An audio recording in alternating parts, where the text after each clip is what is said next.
Hey guys, how you doing?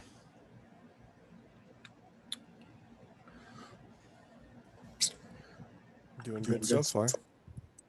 Good. Let's see, video settings. Let's try that.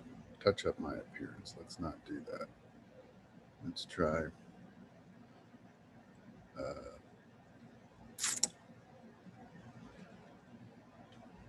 Let's not adjust for low light. There we go. That's helping. Good. Okay. The quality of the video in Zoom leaves a little bit to be desired, but I think this is working okay. So it's good to see you all. This is our final lecture in Cinematography 1. So I'm going to talk to you today about a little bit about composition and visual design, and that's going to be it. So it's been a pleasure. I'm playing around with a new reflector today. It's a little hard for this situation, but it's what we call a deep dish parabolic, and it's exceptionally deep and not real big in terms of the front aperture of this thing. It's round. I have an egg crate in it right now, which is kind of doing an okay job, but it's not quite pointed in the right direction, but right about there is actually pointed right at me. But it's creating this deep contrast here. I'm not using any fill. I do have a bank of windows off to this side that get indirect sunlight during the day, but I've got all the blinds closed so they don't sort of interfere with the production of this modifier, because what I'm trying to see is the overall quality of it. I want to see if it creates that deep Hollywood contrast. You guys remember the old Hollywood portraits? I think I pulled a couple up here. Like this is, I think this is Bette Davis. Oh, I'm probably not sharing my screen, am I? Let's try that before we go any further. I think this is Bette Davis right here. Can't quite tell because her eyes are closed and she's kind of tilted away from the lens, but you see the depth of this contrast, the hard, stark jawline, and the way it kind of digs in around the cheekbones and gives you that contrast. Now I have a silver MacBook Pro, so I'm getting a little bit of indirect fill happening right off here. If I try to block some of that with something non-reflective, that'll help. You can sort of see the contrast difference that happens here. It's a fairly quick, but it's not a terribly hard roll off. It does have some immediacy to it. You know, it goes pretty quickly from highlight to shadow, but it's not a hard line like you'd get with a focused Fresnel, you know, at distance. But it helps to develop these shape lines for the face, and that's something that I think about a lot in the quality of my lighting when photographing people. And it kind of plays part and parcel with the conversation today. Hopefully by now, and this is like the 13th lecture from the semester. Ordinarily, this would be our 16th week of class. And in that time, throughout the course of this whole conversation that we've had about cinematography, by now, my hope is that you're starting to think about all these different aspects of the craft and tying it all together as best you can in a comprehensive understanding of your images and what they're doing, what you're trying to accomplish with those images. And in particular, I think about lighting because it's been the predominant focus of my career for a very long time. And so I like playing around with stuff like this. So I have been testing lights now pretty extensively for the past couple of weeks. I've been using It's still here, but I don't have it turned on right now. I've been using a prototype LED panel that I designed for Cinemills about 10 years ago.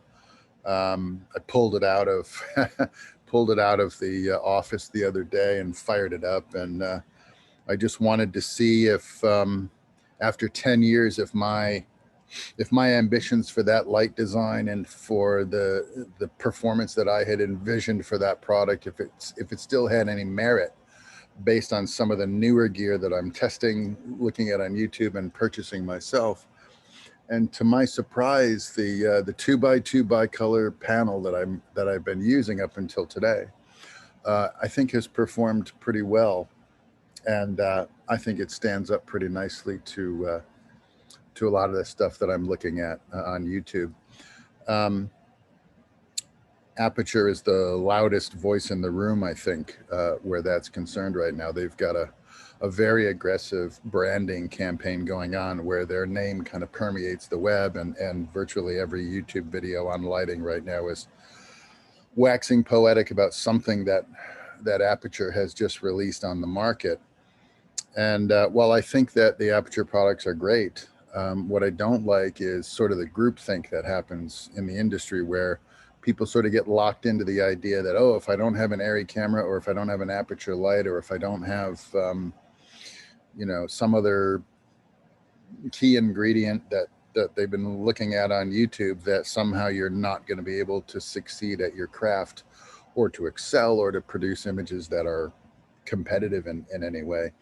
And I would assure you that nothing is further from the truth. In fact, one of my, if you could call it a hobby, one of the things that I really enjoy doing is proving that hypothesis wrong at every possible opportunity, which is to say, I go out and I find the more obscure tools, the older tools, the tools that everybody thinks are obsolete.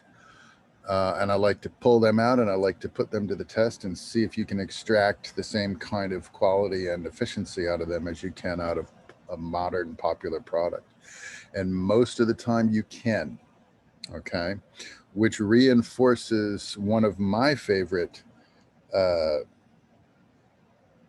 don't know if you would call it an axiom, really, which is that when you're talking about technical achievement, if you don't know what you're doing, it doesn't matter what tools you use. And if you know what you're doing, if you're good at what you do, it doesn't matter what tools you use. Okay, it's kind of a play on words. It's a little bit of an industry inside joke, which is to say, a professional takes whatever tool's placed in their hand and they make it work. Okay, by understanding the limitations or the benefits of that tool, understanding the application to the situation at hand, matching the right tool for the right job. Okay, that's really important. That's an important thing. And whatever you do moving forward, always think about what the end result is that you want, and understand the fundamental ways in which you can accomplish that goal, and don't focus on specific ingredients like it must be an Aperture light, or it must be a red camera, or it must be RGB LEDs, or it must be this, or it must be that. Whatever you're hearing going on in the consumer sphere, all of that language, all of that rhetoric is designed to get you to respond to a manufacturer's need for you to continue buying gear, right? For instance, whether it's cameras or lights or whatever, audio equipment or whatever it is, right? Because if the public's not buying gear, they don't stay in business.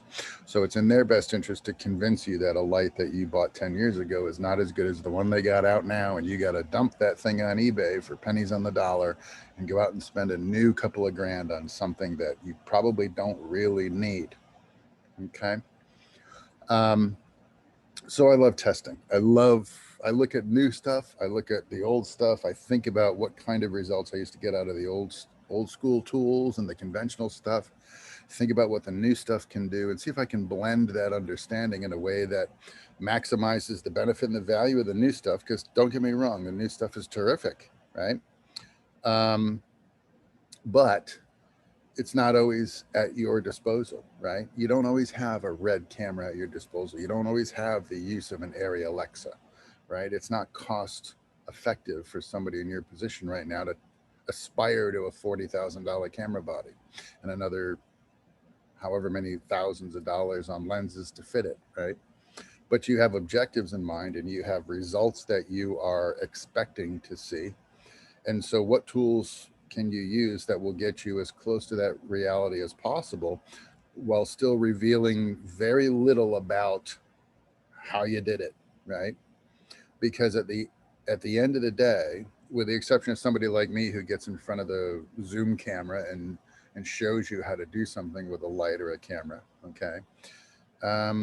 When you give the audience a film to look at, you're not showing them how you made it. You're not teaching them how to make their own movies.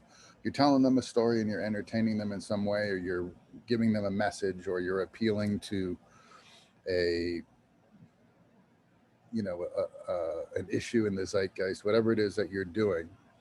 You're not teaching them how to do stuff, right? And so what you don't want is you don't want your lighting to look very expository, right? Just, it should be complementary to the story. It should work in terms of its nonverbal communication. It should feel appropriate. It should be stimulating or entertaining in some way, or it should maximize the value of the experience your audience has. The audience has watching your product, whether it's a feature film, TV show, a commercial, web broadcast, whatever it is. Okay.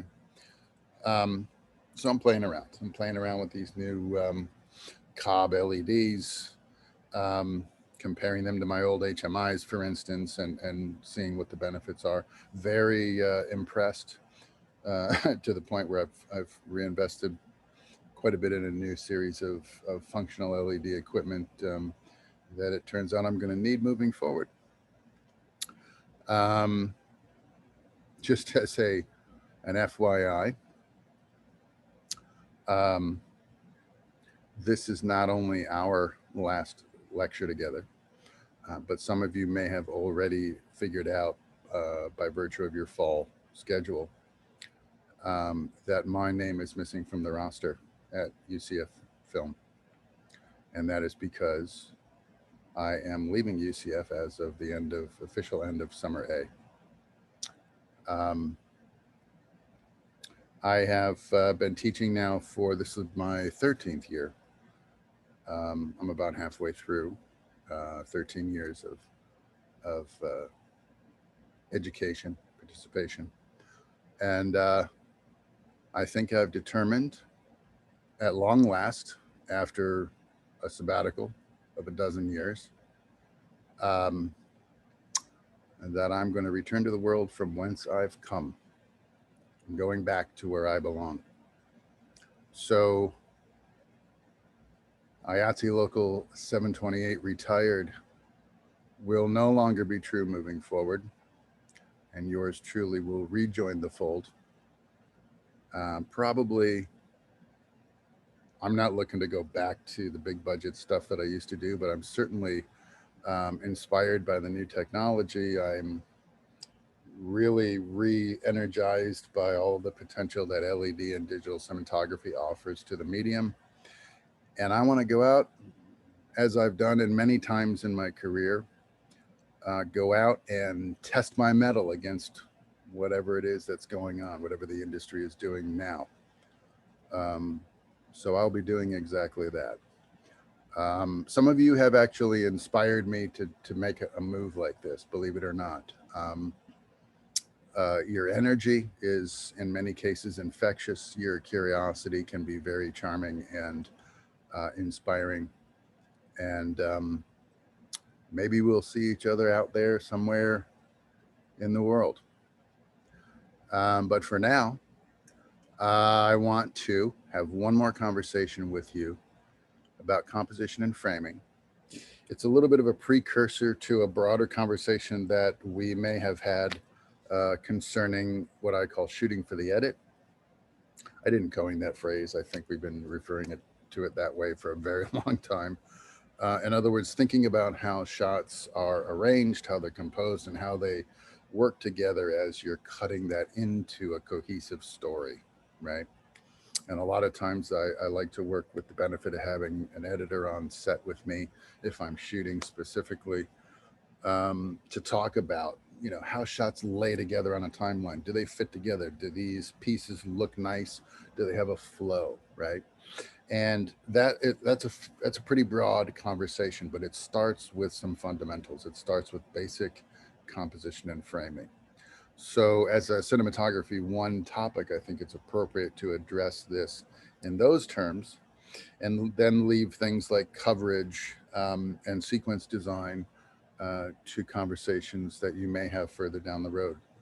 I don't know with who you will have, with whom, with whom you will have those conversations. I hope that they are helpful to you in whatever aspect that you do have them. Today, I want to talk to you about what makes our images cinematic in terms of composition and framing. Talk to you about some of the basic, the fundamentals, repetition and pattern, converging lines, horizontal relationships, rule of thirds, other compositional design theories, like the quadrant theory and the, golden ratio. Talk to you about some basic framing solutions, and then talk to you about, start to get you to think about how those compositions will contribute towards a broader, shot and sequence design down the road. Okay. Videos that you may want to watch, off the website. I won't, do them here in the Zoom presentation, but this is a pretty good video about what makes images cinematic, and it's from Cook Optics TV. Once again, Cook has blessed us with permission to access and use all of their materials, in this, uh, forum. And so their website, Cook Optics TV, is, a great catalog for a lot of different conversations in video form. This one particular is about your cinematic choices. Check it out. It's on, web courses. 5 elements of composition. Good composition, I think, and a lot of people will share this point of view. I think, good composition is key to good cinematography. Without it, um, if you don't demonstrate control over the frame, then you are, in essence, saying you don't have the ability to guide your audience through a story visually. And I think that that is precisely what a cinematographer is doing. Um, I'm going to talk to you about some ingredients to composition and framing that you should consider. They're, as Jeffrey Rush said in, Pirates of the Caribbean 2, they're more like guidelines, not rules. Rules are, as they say, often made to be broken, but that doesn't preclude you from the responsibility of knowing what those rules are in the first place. So you know where the boundaries are, you know what the expectations might be, based on prescribed, standardized approaches to composition and framing, and then break those rules as you see fit, or as you explore or push the edges and the boundaries of what those guidelines or constraints represent, what they're trying to do to help you do. These are tools, okay, not rules, tools to your visual compositional success. Okay. All right. So I've broken this down into some basic, ideas: pattern and repetition, balance or symmetry. You guys have probably heard these terms before in other classes, particularly art classes, and you'll find, I think, that a lot of the, fundamentals that you learn in a good art program, for instance, um, transcend into, filmmaking in many regards. These are visual sort of concepts that you probably heard in sketch class or painting or, um, photography class for that matter. Pattern, repetition, balance and symmetry, texture, lines, specifically leading lines or horizon lines. Um, and then we'll take another quick look at depth of field and see how it kind of ties in with some of these ideas, right? Composition and framing, another from Cook Optics, John DeBorman, talking quickly about composition and framing. I think I will give you this really quick because it's only like a couple of minutes, and we'll see what this cinematographer, how he feels about deliberate framing and composition.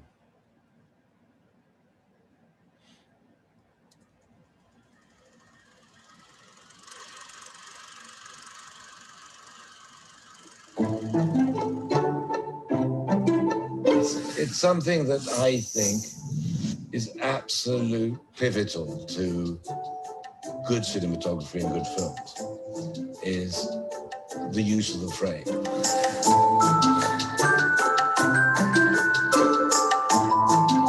A frame cannot just be a representation of just what's in front of you.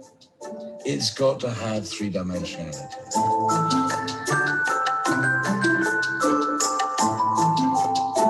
It's got to mean much more than what it's shown.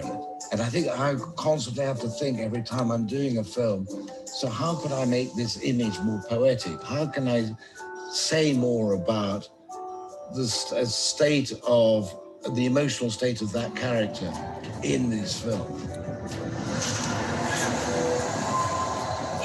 God! And there's an example in an education, for instance.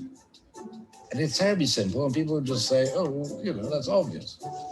But it's a young girl, Carey Mulligan, who's being driven by this man that she doesn't really know. She's 18, he's 30. She doesn't know who he is particularly, but he's excited. He's something new. She's come from a very structured background with her parents from the post-war era. And he's driving her in this old Jensen, I think, and the car stops and he gets out of the car and goes across the road and sees this black family across the road. She's observing all this. We could have shot that very conventionally. But what seemed to be more poetic and simple was where really the scene's about her and what she's reflecting on who this person is and what he's doing. And so the next shot is her sitting in her car looking at the scene.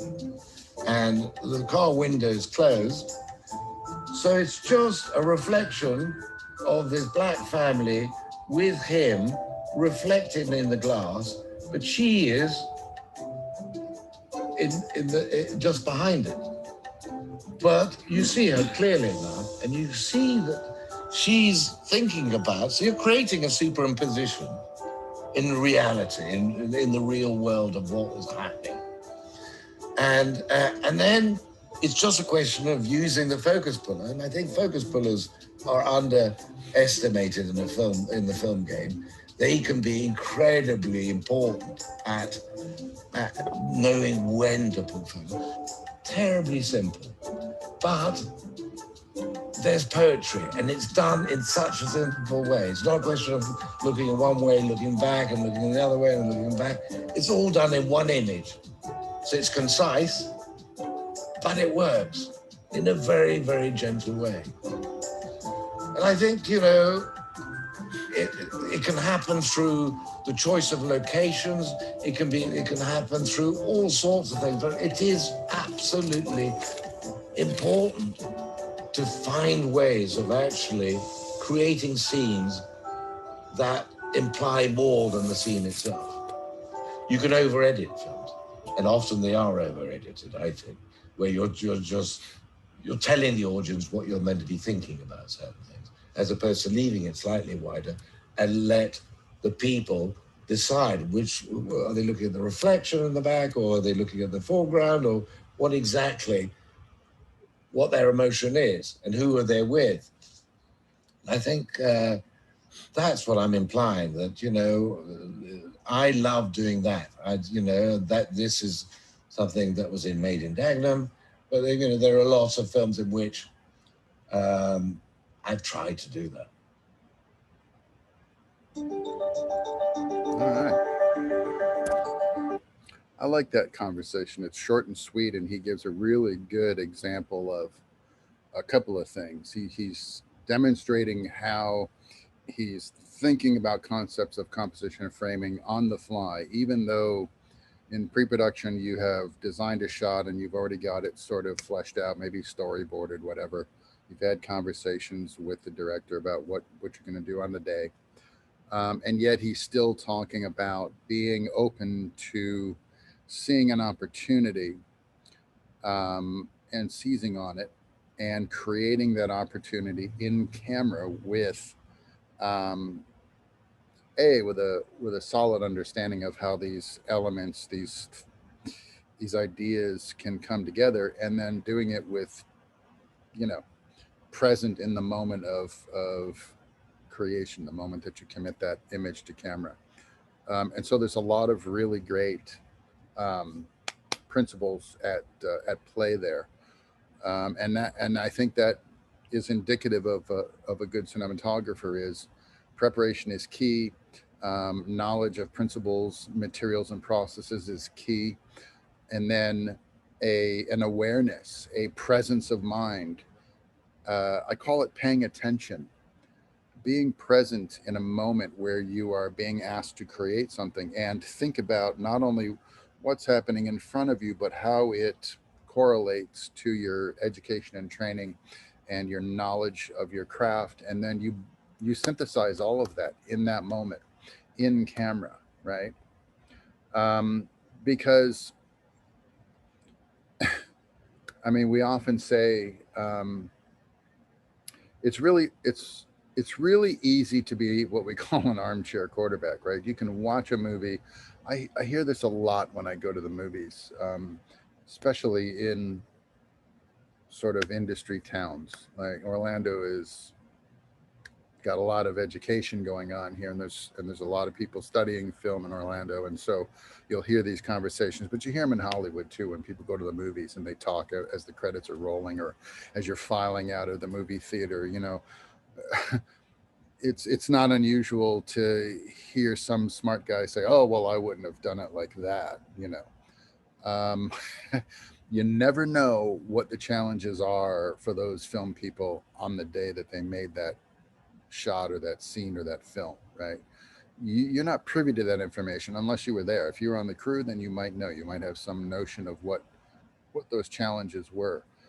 Everything that you see on the screen at that point then becomes the culmination of a lot of choices that had to be made, both in the moment, in camera, and in post production, um, to maximize the benefit of what was captured and sort of minimize or downplay what they could have done in a perfect world, because there's no perfect situation, there's no perfect shooting day, there's no perfect world. Okay, perfection is the enemy of good enough, right? And so you have to be careful to avoid that trap, okay, of saying, well, I wouldn't have done it like that. You don't know what was going on at the time. Maybe a critical lighting instrument broke down at the moment that they needed it, or the camera broke down, or the weather turned foul, or any number of things could go wrong in a situation. But we try not to think about that and not focus on that. Instead, we look at the image and we assume that this is the best that those filmmakers had to offer, with the best possible resources at their disposal and the convenience of everything that they needed. And that's typically not the case.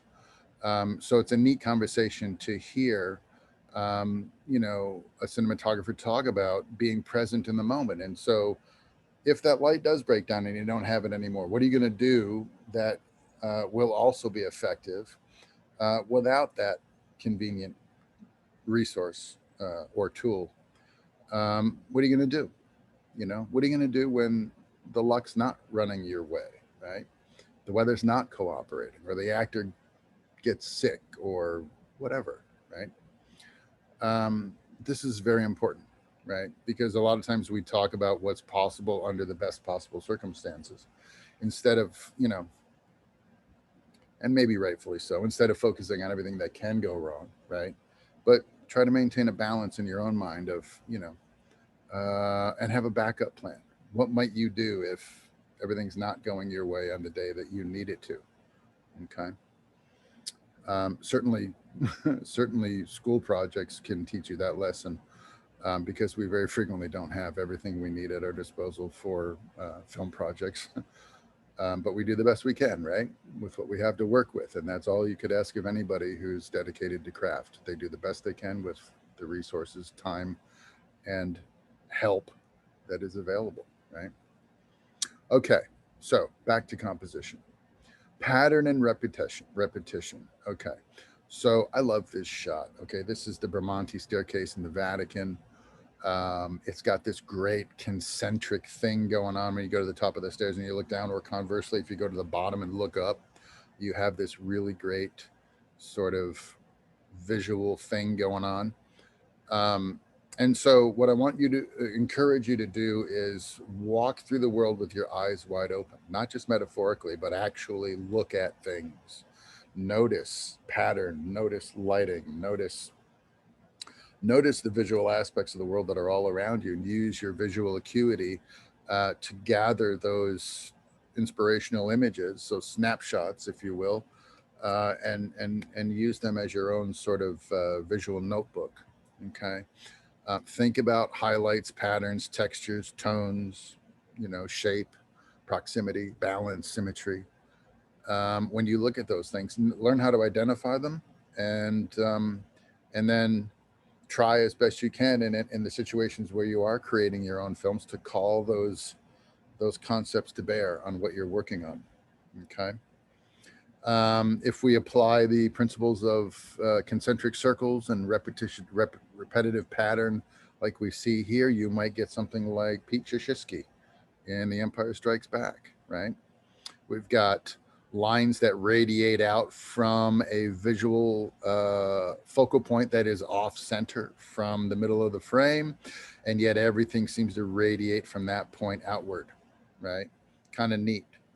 And that principle is playing on something that we call converging lines, lines that recede into the background and move towards the horizon. In this shot of Luke walking down this hallway, the horizon is something like, if you follow these lines here, out here somewhere, running right around his lightsaber, right?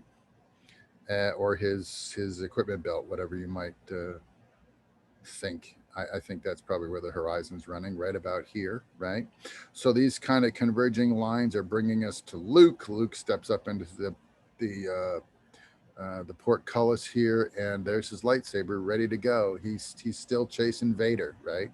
He just kind of worked Vader into a corner, and Vader fell off the backside of the whatever that thing was, the cryo thing that they froze Han Solo in, right? And Vader fell off to the level below, and Luke's now pursuing him. He could have ran away, right? He could have said, Vader's pretty strong, and maybe this isn't the day for me. And he could have hauled ass and hopped in his X-Wing and met with, with the other guys. But he didn't. He's running after Vader with a purpose, right? And the purpose is right here. He's gonna kill him with his lightsaber, presumably. Here's another aspect. This is from The Shining, right? So I forget the kid's name in this movie, but he's driving around the hotel in his big wheel, the haunted overlook hotel, right? And the ghosts of these two little girls are up on the whatever floor it was. I think it was the 4th floor, the 7th floor, right? And Garrett Brown, the operator, one of the first films to use his Steadicam invention, he's following the kid down the hall on his big wheel around the corner and so forth. And then he takes this one last turn, and we see from behind the point of view of the kid, we see the two, the little girls standing at the end of the hallway. And all of these lines, if you look at all those lines, they're all radiating towards the horizon right here. All of these lines are leading us to the girls standing at the end of the hallway. Can you see it? If you draw straight lines through all of the horizontal details, you'll see that they create lines that extend to the horizon, and the little girls are right there. This is the focal point of the whole frame, right?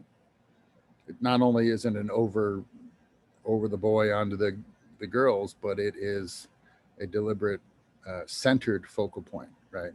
This is the whole idea, the central theme of the whole movie, which is this place is haunted, right?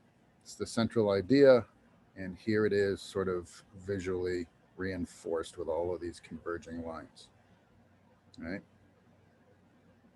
That takes a great deal of presence of mind, by the way, if you're a Steadicam operator, because it's quite a heavy, clumsy device to manage with that degree of precision, where you can run down a hallway, turn a corner, and sort of find that in-camera composition without a whole lot of sloppy panning and tilting around to settle in on that deliberate sort of focal composition.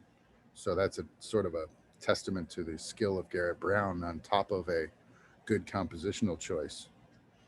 There's some other things I like to look at. Still photography, just like I like to look at classic art to find the inspiration for lighting and tone and so forth.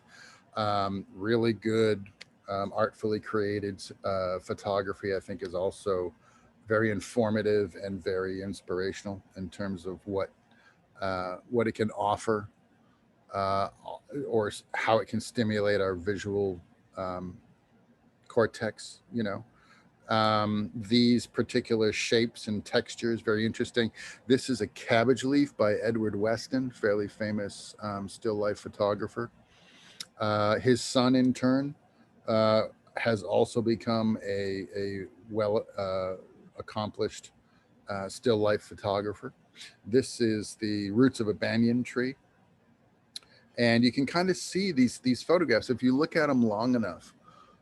You start to really see and understand the texture. These images can almost have, maybe not in this format, on a Zoom video, but if you access these images online, blow them up full screen, look at them on the biggest screen you can see the tonality, and you can see the contrast emerge, and you can get a sense of maybe what these photographers were thinking about when they saw these subjects and decided to dedicate them to film, because these are film images.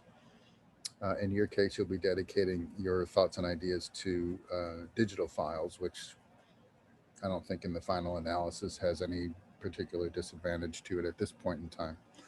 But if you look at that cabbage leaf long enough, it brings other visual ideas, I think, forward to the conversation. Does anybody see anything in that image other than a leaf of cabbage? Can you see anything else there that or a suggestion of something there just through the use of contrast and texture? Is it reminiscent of anything else? I see it as like a blanket over like a piece of furniture, right? It's like draping over like in the middle, and it's like kind of folding through. Oh yeah, That's what. yeah, like in the haunted movies where the house is closed down for the season and the family's away in Europe, and all the furniture is covered in white sheets that look like Michael Myers in every corner of the room. Yeah, sure. How about the banyan roots? Anybody see anything in the banyan roots?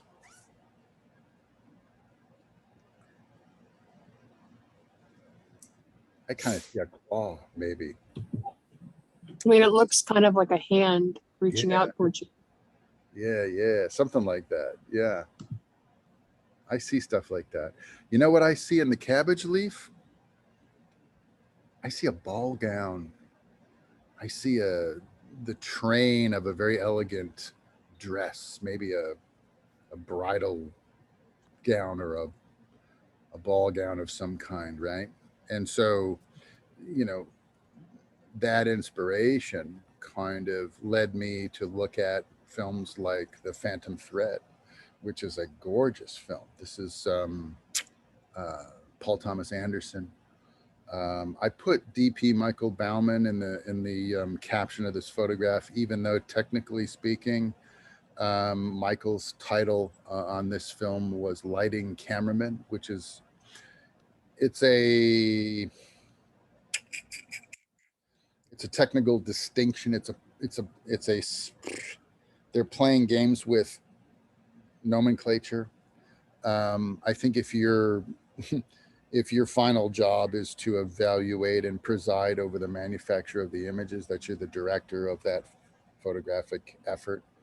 But they called him lighting cameraman because he's an American lighting designer who was working in England on this project, and the rules of union participation and the power and the resistance of that shop in London to allow an American craftsperson to come over and hold the title of DP, with the politics demanded that he be called lighting cameraman instead. And so there was kind of a cinematography by committee situation going on in this film, where Paul Thomas Anderson was leading the visual sort of mission with his own sort of practical sensibility about how he wanted the images to look. And then he had a lighting designer in the camera department to think about those aspects. He elevated the role of his camera operator and first assistant camera person to more responsible positions of accountability for the images. You know, the first AC was very proactive in the selection of the optics. The camera operator was very proactive in the presiding over the composition and framing of each particular shot. And by committee, they would discuss each scene and how they wanted to create the sequence of shots that would reflect those ideas. And so they kind of did with, you know, 4 individuals the job that one individual might do in a Hollywood setting. But I think the movie still came out gorgeous. You know, the way that the images were crafted and accomplished, I think, are exceptional, and it's worth a look. I mean, if you haven't seen The Phantom Thread, of course, Daniel Day-Lewis knocks it out of the park, as he typically does, playing the lead character here,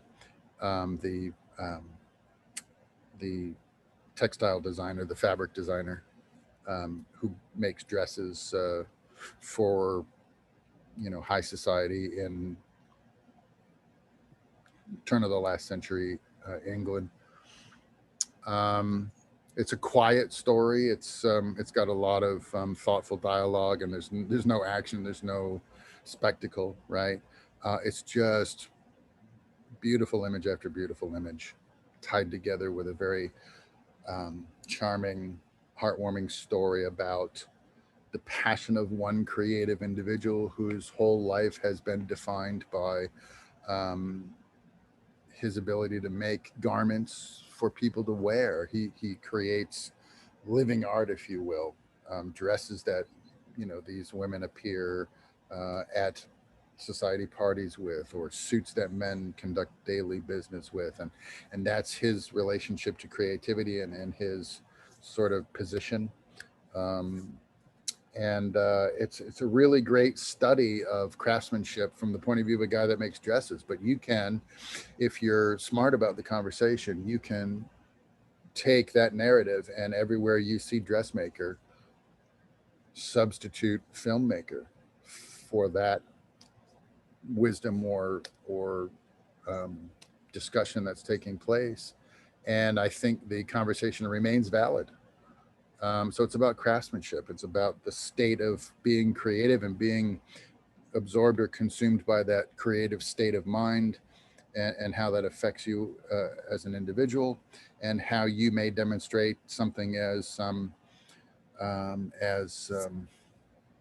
sort of fundamental as a love relationship from the point of view of somebody who makes a dress for someone else, right?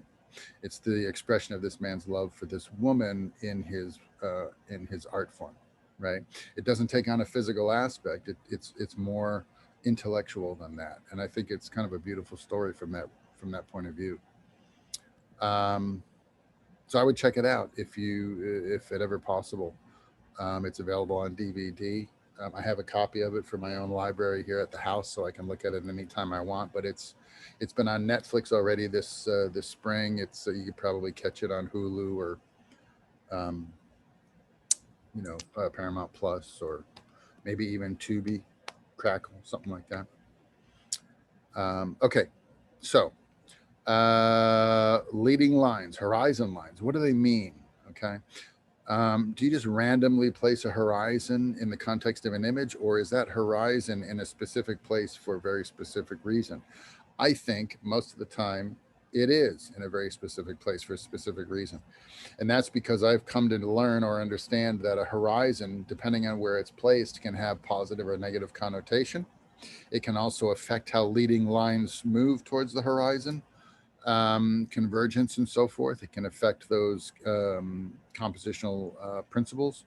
And so if you place a horizon in the middle of the frame or slightly above the frame, it can have a positive connotation, kind of like a looking forward into your life or towards your future, towards your growth, and have a sort of a positive meaning in that regard. And conversely, I think if the horizon is too low in the frame, if you're not reserving that space in the frame for something in the sky, for instance, that represents your visual message, then maybe having that horizon lower in the frame might have a negative connotation, right? Like the road that keeps going off into the distance and there's just no end to it. There's no promise of the realization or the reaching of your goal because this road just stretches on forever. It really kind of becomes your purview as the creator, how you want that, what you want that message to mean for your audience, and the way you arrange items then in the frame can help reinforce that idea, hopefully, and become very functionally communicative to your audience, right? It can help you portray your idea. I think that if you want to talk about like Chris Nolan, for instance, and we're looking at a scene where the Joker's confronting Batman, and this is the big sort of climactic struggle between these two personalities.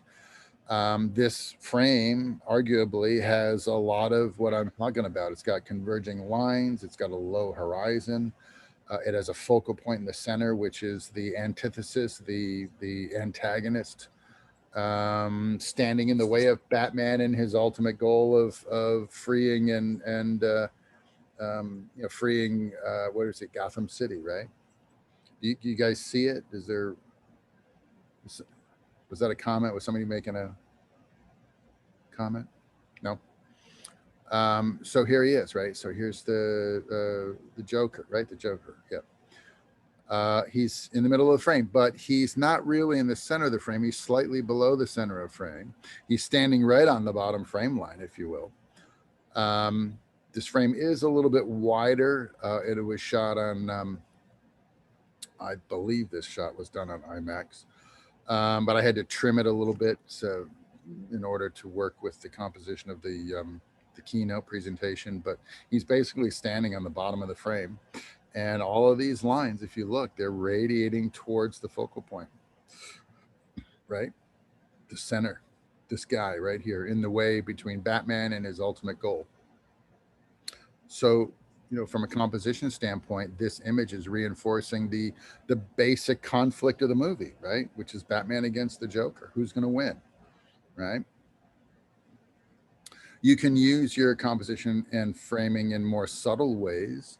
And it's no more evident, I think, than in the practice of advertising, right? So here's a really great example of composition and framing being used to sell a product, right? So this is a Hershey's Kiss, right? Anybody here not had a Hershey's Kiss?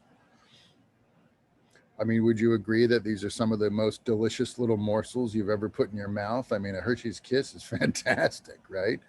What's not to like? Well, still in all, there are people probably who haven't enjoyed, a Hershey's Kiss, especially around the holiday times, right?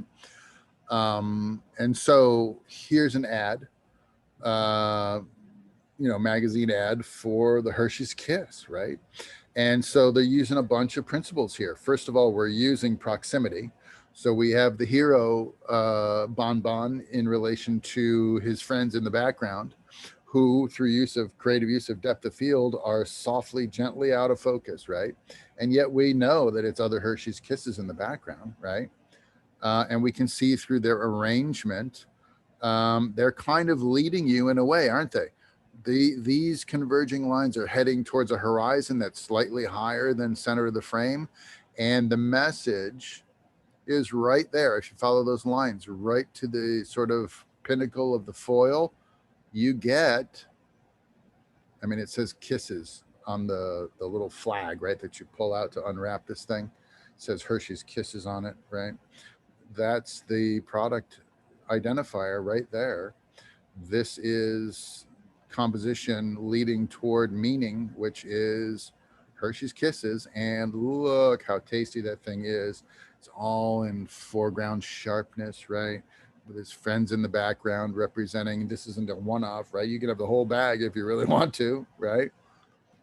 Soft depth of field in the background so that our focus stays in the foreground on the message, which is, wouldn't you like to have one of these right now, right? Anybody have any thoughts about this? Any other, do you see anything else going on here that maybe I haven't touched on?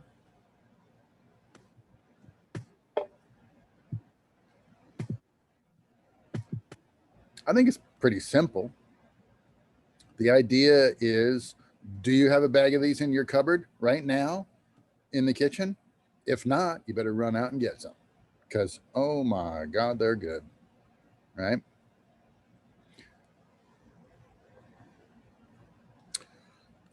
This is a screen grab from Fathers and Daughters shot by Shane Hurlbut. In this shot, I think this girl's running away somehow.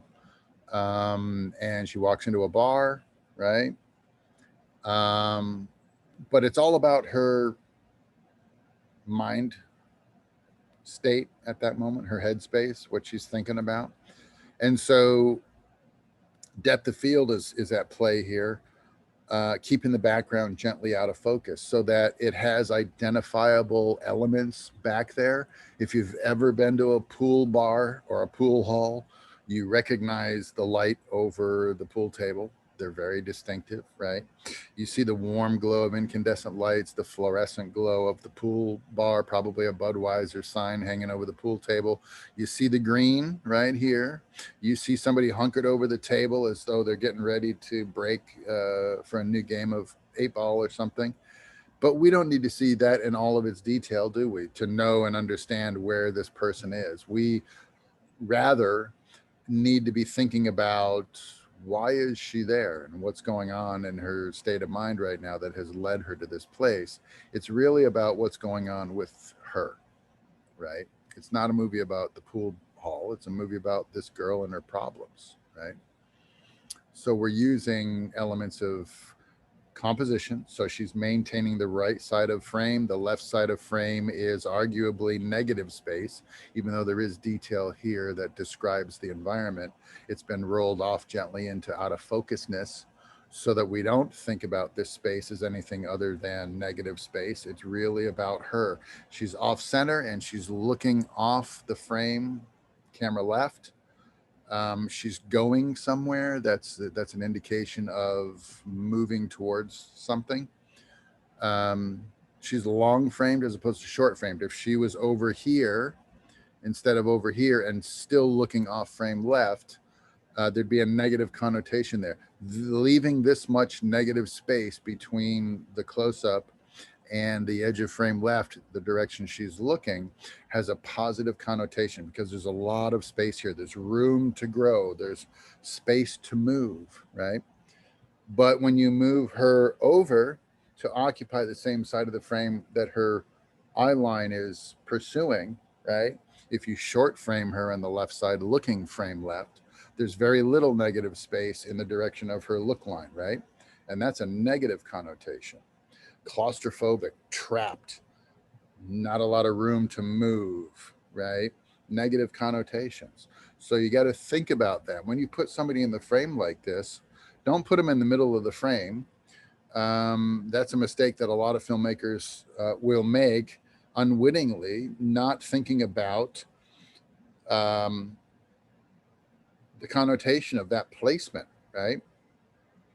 knowing that you can have negative or positive connotation depending on which side of the frame you place your subject. If you put your subject right in the middle, what does that say about your decision process? It might say you haven't made a choice, right? You haven't considered it.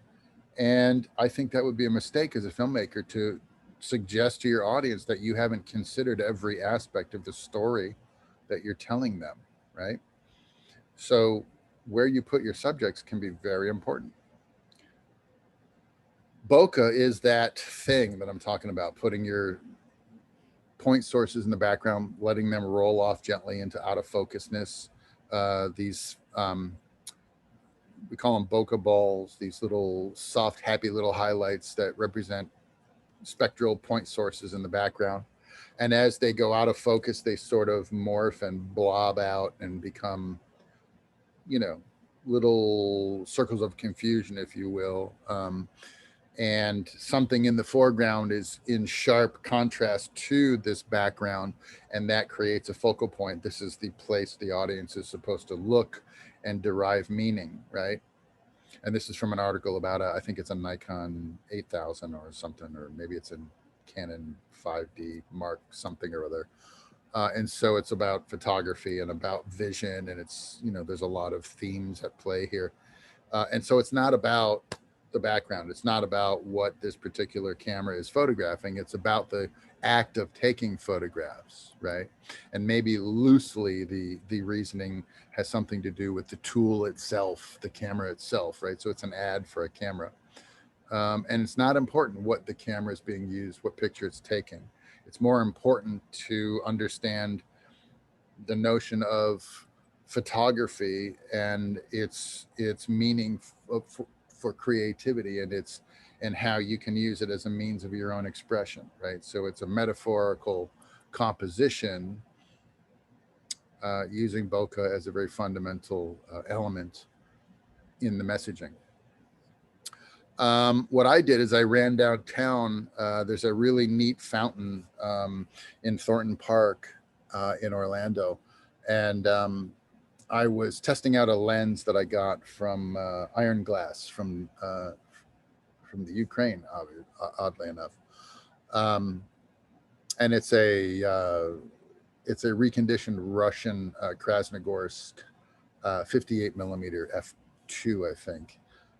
Really neat lens, and it has some very distinctive bokeh patterns. And what they did is they manipulated the lens inside. They added a flare element to it to give you sort of simulated anamorphic flares, the horizontal blue flares, and they added a bokeh disc in there that changes the shape of the bokeh ball. So in a regular spherical lens like you'd have for a photographic camera, you get round bokeh balls. But if you have an anamorphic lens on a film camera, you will get bokeh balls that are more football shaped, right? And so they took a spherical photographic lens and put an element in there that would change the shape of the spectral highlights and make them ovular in shape and performance to simulate. And then in conjunction with the horizontal flares, they give you the sense that you're using an anamorphic lens, and you're really not. You're using a rebuilt photographic lens, which can be a really great tool to use because, you know, an anamorphic lens for a Canon 5D until what's that company that's making the anamorphic lenses right now? Zero-E, something like that, Chinese company. For $6.99 now you can get a really well-made anamorphic lens for like your GH5, for instance. But until that product came out, you know, to put an anamorphic lens on a Canon 5D, for instance, was a big undertaking. You needed a special lens adapter, and then you needed access to anamorphic cinema glass, which is, you know, not everybody has that access. So the little iron glass lens was a really neat opportunity to test and see what the flares looked like. So all this image is going to be, as I hit play for you, is I'm going to show you how, as you bring the image in and out of resolution, in and out of focus, you'll see the background highlights change shape, size, and softness, and then you'll see objects as they approach the foreground or recede into the background, how they look as you go in and out of focus, right?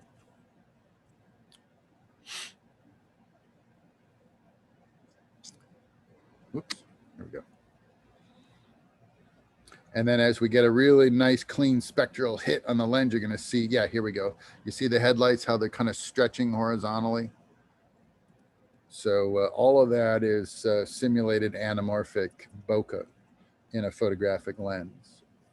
Kind of neat the way they go plump and out of focus like that, you know, and then as you bring the image into sharp focus in the foreground, all of that sort of calms down with the exception of that really neat flare. And then if we rack it again out of focus, you're going to see everything sort of bloom out into bokeh again, which is kind of neat. And that can be a deliberate creative effect if you're going for some kind of psychological connotation. It's the transition from cognizance to imagination, or cognizance to unconsciousness, right? Consciousness to unconsciousness. It could have meanings metaphorically through the use of this kind of imagery in a movie that you're making, right? So like, imagine that, you know, you're showing us the point of view of your hero looking down the street. And then unbeknownst to the hero, the bad guy creeps up behind him and clocks him over the head. And as they're going unconscious, right, the world softens up and becomes very degaussed and unclear. And that's an indication that our hero is leaving the realm of consciousness and entering into that state of being knocked out, right? Something, you know, I don't know, I'm speaking extemporaneously now, but you get the idea, right? It's by understanding the way our tools work and what these compositional elements might mean psychologically to your audience, when you combine those things together in the creation of your images, it has meaning that it exceeds, you know, the sum of its visual parts, right? Okay. So then what is composition? Okay, that's a pretty broad question, but basically it's referring to how we arrange objects within a scene, right? Proximity, hierarchy, right? You guys know what hierarchy and proximity are, right? Is there one element in the frame that represents more merit or has a higher station of importance than the other elements arranged within the frame, right? That is an indication of hierarchy, right? And that's a subconscious suggestion on the part of the image creator that the audience should consider that element with more merit or weight than the other elements within that frame, right? The other elements in that frame are subordinate to the meaning of that object in that particular place. Okay. So the frame then becomes our palette. It becomes the window through which our audience sees and understands that world, right? And so therefore, where this frame goes, what it looks at becomes very important to your messaging, okay? Tools of composition include the kind of the shot, the angle, the type of lens, bokeh, composition and framing, the arrangements of objects within the frame, okay? This is the whole ball of wax, right? How are you going to go about that? What principles are you going to use to help you execute these ideas? One of them might be the rule of thirds, right? So the rule of thirds says if you take our horizontal frame and divide it up into 3 zones horizontally and 3 zones vertically, you end up with a tile of 9 possible frames with 4 distinct focal points, right? And psychologically, this can be tested with human subjects, right?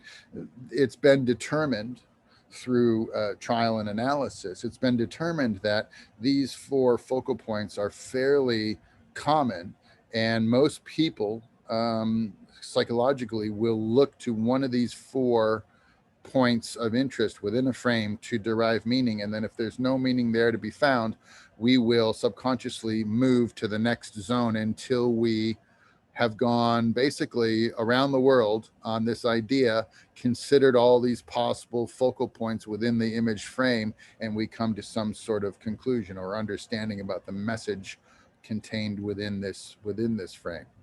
Okay, the rule of thirds is fairly well established axiom in composition, and it's all about focal point. Okay, and so you can see it demonstrated here. For instance, is a frame from a scene in the movie 2001: A Space Odyssey. For those of you who haven't seen the film, and shame on you if you haven't at this point as a film student, but if you haven't seen this film, at this point in the story, the two astronauts, Dave Bowman and Frank Poole, are on a very lonely, isolated trip from the Earth to Jupiter to go explore the existence of an artifact that has been found by scientists on Earth and on the moon. And they're going out to investigate what it's all about. And they have companions on the ship, is it the Odyssey? The name of the spaceship they're traveling to Jupiter in. Their other compatriots are in hypersleep, and they are left to the day-to-day maintenance of the ship on its trip to Jupiter, and they are accompanied by their AI computer, HAL, that sort of runs all the systems on the ship and helps them fundamentally to make the trip, to make the journey. And at this point in the story, the two astronauts have sort of come to the uneasy conclusion that HAL is malfunctioning, and that he might be deliberately trying to sabotage the mission somehow. And so they needed a safe place to talk. So they went into the pod bay, where they have these work pods that can take them EVA outside the ship and do maintenance and stuff. And they got inside one of the pods and closed the door, thinking that if they were in complete silence, that Hal wouldn't be able to determine what these guys are talking about, which is basically, has Hal slipped his twig and gone nuts, and is he going to kill us all, or what? What's up with the computer? Because he's an AI, and I think he might be conscious at this point, and he might have an ulterior motive here. He might be trying to kill us, right? So they're in the pod and they're talking with each other, thinking they're safe, but the window in the pod has rotated, and Hal is looking at them through the window, reading their lips and figuring out what they're talking about, right? So we have the two guys in the foreground talking ominously about the possibility that their AI computer has slipped a disc and gone crazy, metaphorically speaking. And in the background, slightly out of focus, just enough to separate Hal from the foreground and place him in the background. But we can see that it's Hal, slightly out of focus, in the center of the frame, the center of the topic of conversation. And so we have this interesting three-shot going on. Dave Bowman is at arguably 2 points of focus here that occupy the right side of the frame. Frank Poole is occupying the left 1/3 of the frame. Hal is occupying the center of the frame as the center of the topic of conversation, and he's in the center square of the center three frames, right? So he is definitely the point of focus here. Has Hal gone nuts and he's trying to kill us, or not, right? It's a pretty tense scene, right? And Kubrick and his photographer at the time, I think it was John Alcott for this movie, used the rule of thirds to make sure that everything was sort of where it was supposed to be in the frame. And you can do this over and over again. Okay, so here's, fast forward 1968 to 2000 and was it 2008? So that's what, 30 years, right? Titanic, right? What's happening in Titanic? Rose's rich boyfriend, Billy Zane, has accused Leonardo DiCaprio of stealing a very expensive diamond out of her bedroom while he was in there sketching her, and they were fooling around. And David Werner, the attaché to Billy Zane, has very cleverly staged the diamond in the pocket of Leo's jacket, and the security guard on the boat announces that they found the missing gem in the pocket of Leo's coat, confirming that he stole it and framing him conveniently so that Billy Zane can have Rose all to himself and get the young, poor competitor for her affections out of his life, right? All of that is going on in this image, and right here at the center of the frame is the center of the whole thing, the cause of everybody's anxiety, right? And it is in many ways the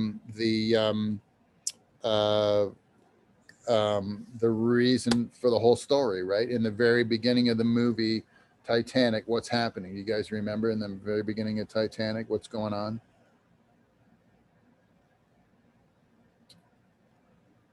So we see the, go ahead. Go ahead.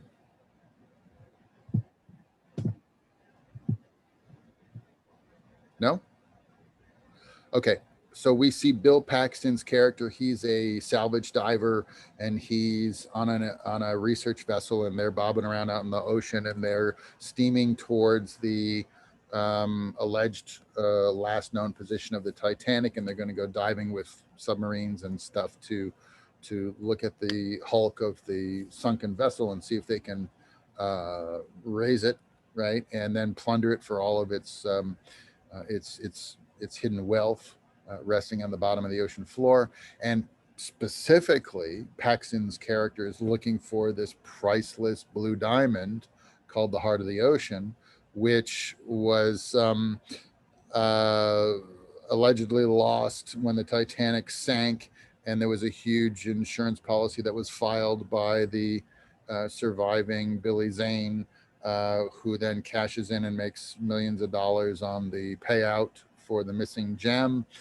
But in reality, Rose, who also survives the situation, unbeknownst to anybody else, ends up with the Heart of the Ocean and keeps it for 60 years until she's well into her old age. And so Bill Paxton never gets the Heart of the Ocean. Rose throws it back into the water to signify her sort of letting go of her emotional relationship with the dead Leo DiCaprio and blah, blah, blah. If I spoiled the movie for you guys, you should have seen it, 12, 15 years ago when it came out, right? Go see it now. But here it is, right? The rule of thirds, and it's showing us the central theme. And at each point of focus, we've got somebody, right? So here's Billy Zane, and arguably Rose is in the same point of focus because they're supposedly tied together. They're engaged in the beginning of the movie. She's supposed to be marrying this guy. So they're at one point of focus. One conflict resides here. Here's another conflict. Leo is trying to muscle in on this relationship, and Billy Zane's bodyguard, David Werner, is in conflict with Leo. He's trying to keep Leo away from her, right? And then outside of these points of focus, we have the head of security who brings the Heart of the Ocean into the room and says, "Ha, we found it, and he was in his jacket pocket, and throw the book at him," kind of thing. And the Heart of the Ocean is sitting center frame, center of the composition, because it's the central idea, right? How about Mad Max Fury Road? You guys seen that one, right? So at the beginning of the movie, Mad Max is imprisoned, or he's captured by this group of post-apocalyptic weirdos driving around in the desert, playing loud rock music, taking drugs, and dying of heat stroke. And at some point, he breaks his chains. He gets free of his captors, seizes a weapon, and he's going to get away, right? So here's Max at one point of focus within the frame, right upper point of focus. He's in a positive situation. This would be a negative connotation. This is a positive connotation. He's broken his chains. You can see that right here. He's free of the constraints, and he's got a weapon, which is at the other left-hand frame point of focus, and he's aiming it at his captor, and he's going to blow the guy's head off, right? So here's the rule of thirds at work in a frame like this. And we've got several examples of it now. So here's Born Identity. Here's To Kill a Mockingbird. And this is, I think, the Royal Tenenbaums or something like that, right? So here's Jason Bourne, right? Upper left 1/3, looking positively into the frame with a gun. This is how he handles all of his problems. He's a deadly assassin with this. This is at one point of focus. He is at the other point of focus. And his firm grip on his situation is at yet another point of focus. And it's interestingly enough in a negative space, a negative connotation, right? Which it could lead you to the conclusion that this solution is not always the best way to deal with your problems of he can't remember who he is, right? So he's going to go through the whole movie just killing the shit out of everybody until somebody tells him who he is, right? Because he can't remember. Born Identity. Over here is To Kill a Mockingbird, right? So we have circa whatever this is, 1960 something, I think, 50 something. Gregory Peck plays the gentrified Southern white lawyer defending the black man of lower economic station in his defense against being accused of hurting the young girl in the film. And so we have our plaintiff at one point of focus. We have our if you will, our protagonist at the other point of focus. And it's all about their relationship, and it's all about the positive connotation of the goodness and righteousness of standing up for somebody who's innocent and accused wrongfully of a crime. So we have all of these sort of themes that work here by just using the rule of thirds and careful arrangement of elements within the frame. I don't remember. It's been a long time since I saw the Royal Tenenbaums, but basically, you notice how all of these characters, their heads are basically running along the top horizontal frame line. They're all in a position of importance within this frame. And the further they get from the center, the less important they are in proximity to this central theme, right? Which is the debutante, right? And then, of course, these folks are way down here on a different focal point and a different eye line, and they represent the unimportant aspects of the idea, which is she's the center of attention, and all of these guys are vying for her affection, right? Except her dad. Okay. So, can we dissect this stuff any further? Why, yes, we can. This is called the golden ratio, and it's based on a mathematical relationship called a Fibonacci sequence. In a Fibonacci sequence, there's a mathematical relationship between elements in a graphic representation. It can be charted, and if you chart the data of the arrangement, you can see that it results in this very interesting sort of curved path that represents sort of or suggests the path that the subconscious eye takes as it moves through a frame to derive meaning amongst all the elements in that frame until it radiates towards a central theme or a central idea. Okay. So in the case of the Mona Lisa, it has been stated, hypothesized, theorized before that the human eye will start at the periphery of some idea and work its way towards the center until we determine meaning in something that we see visually. Okay, that's the theory about the psychological effects of this mathematical graphic illustration. Okay, if that's true, then subconsciously our eyes go to the edge of the frame of the Mona Lisa, and the first element that we see are the hands. Okay, and the hands are the delicate, rested, unstressed hands of a woman of high station in Italian society in the 1500s, right, late 1400s. And so we see this first. We make a subconscious identification, and then we start looking for more meaning within the image. And as we move our way around, we work our way towards the central idea, which is the Mona Lisa, right? And even more specifically, you could argue that it would be her eyes. But in order to do that, we would have to turn the Fibonacci horizontally, and then you might place the leading eye in the center of the Fibonacci composition. And it would still be subconsciously starting at the hands, working our way towards the edges of the frame until we find the real point of contention here, which is, are those eyes really following me through the room as I move from left to right in the Louvre, as I look at this painting on the wall, right? Here's that girl with a pearl earring again. We talked about her, I think last week, maybe. And here's the Fibonacci in two relationships, a horizontal relationship and a vertical relationship. In the horizontal relationship, the eye enters the frame from the right because we are attracted by the long flowing hair and the blue headband. And we follow that information through the headdress and the garment across the forehead, and it leads us around. There's an eye, a delicate nose, and boom, here it is, the eye that is leading the gaze of the girl towards the camera, right?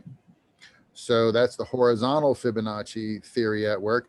The vertical theory is starting at the delicate slope of her chin and following the details of her jaw through the pearl earring, which is supposed to be one of the central points of focus, up into the hair, which is arguably, drawing our attention, and up and around until we are attracted to the blueness of her headdress, right?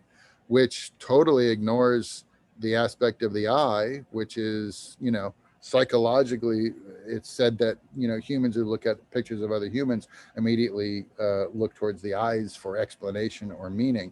But in this case, the vertical Fibonacci compositional technique is suggesting that the earring, not the eye, the earring is the actual focal point here. So you decide which is the more appropriate use of compositional theory here. I think it's the horizontal one, but what do I know?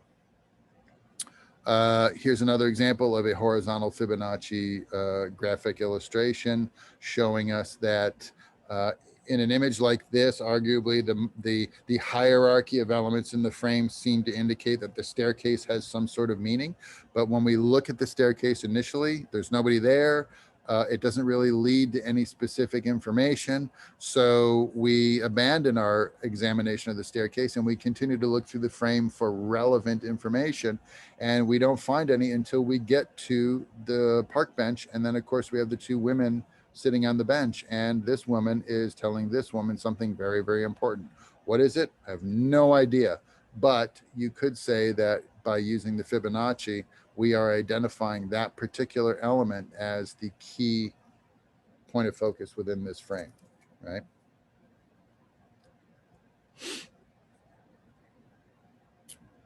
Here's something maybe a little more recognizable to you. This is Private Pile. And at this point, I think he's maybe Corporal Joker. And Joker has been tasked with helping Private Pile get shaped up and act like a proper Marine, teaching him how to march and do his port shoulder arms station. And Private Pile, played by Vincent D'Onofrio in this case, is a fuck up, right? He's a little bit messed up upstairs, and he's found his way into Marine Corps boot camp somehow, and he's quite dysfunctional and has created a great deal of disruption and chaos within the platoon that is being trained to then go to I think they're going to Europe in the World War II, and so he keeps screwing up, and so Private Joker has been tasked with dealing with him personally to get him responsive and performing adequately so that he can get the stamp of approval and get shipped off to war, right? And he's not happy about it. Look at him over here. He's kind of PO'd, right? He's like, man, how come I gotta deal with this guy? And he's looking at him like, are you mad at me? And his thoughts are, yes, I'm extremely pissed off at you. The eyes enter the frame over here. Through the highlight, we see the remainder of the unit marching properly in the background. We come across Private Pile and we go, oh yeah, there he is. What's he going to do in this shot, right? And our eyes keep going around. We see the properly shouldered firearm on whose shoulder? It's Private Joker's shoulder, right? And so we're meant to be led right here to this information, right?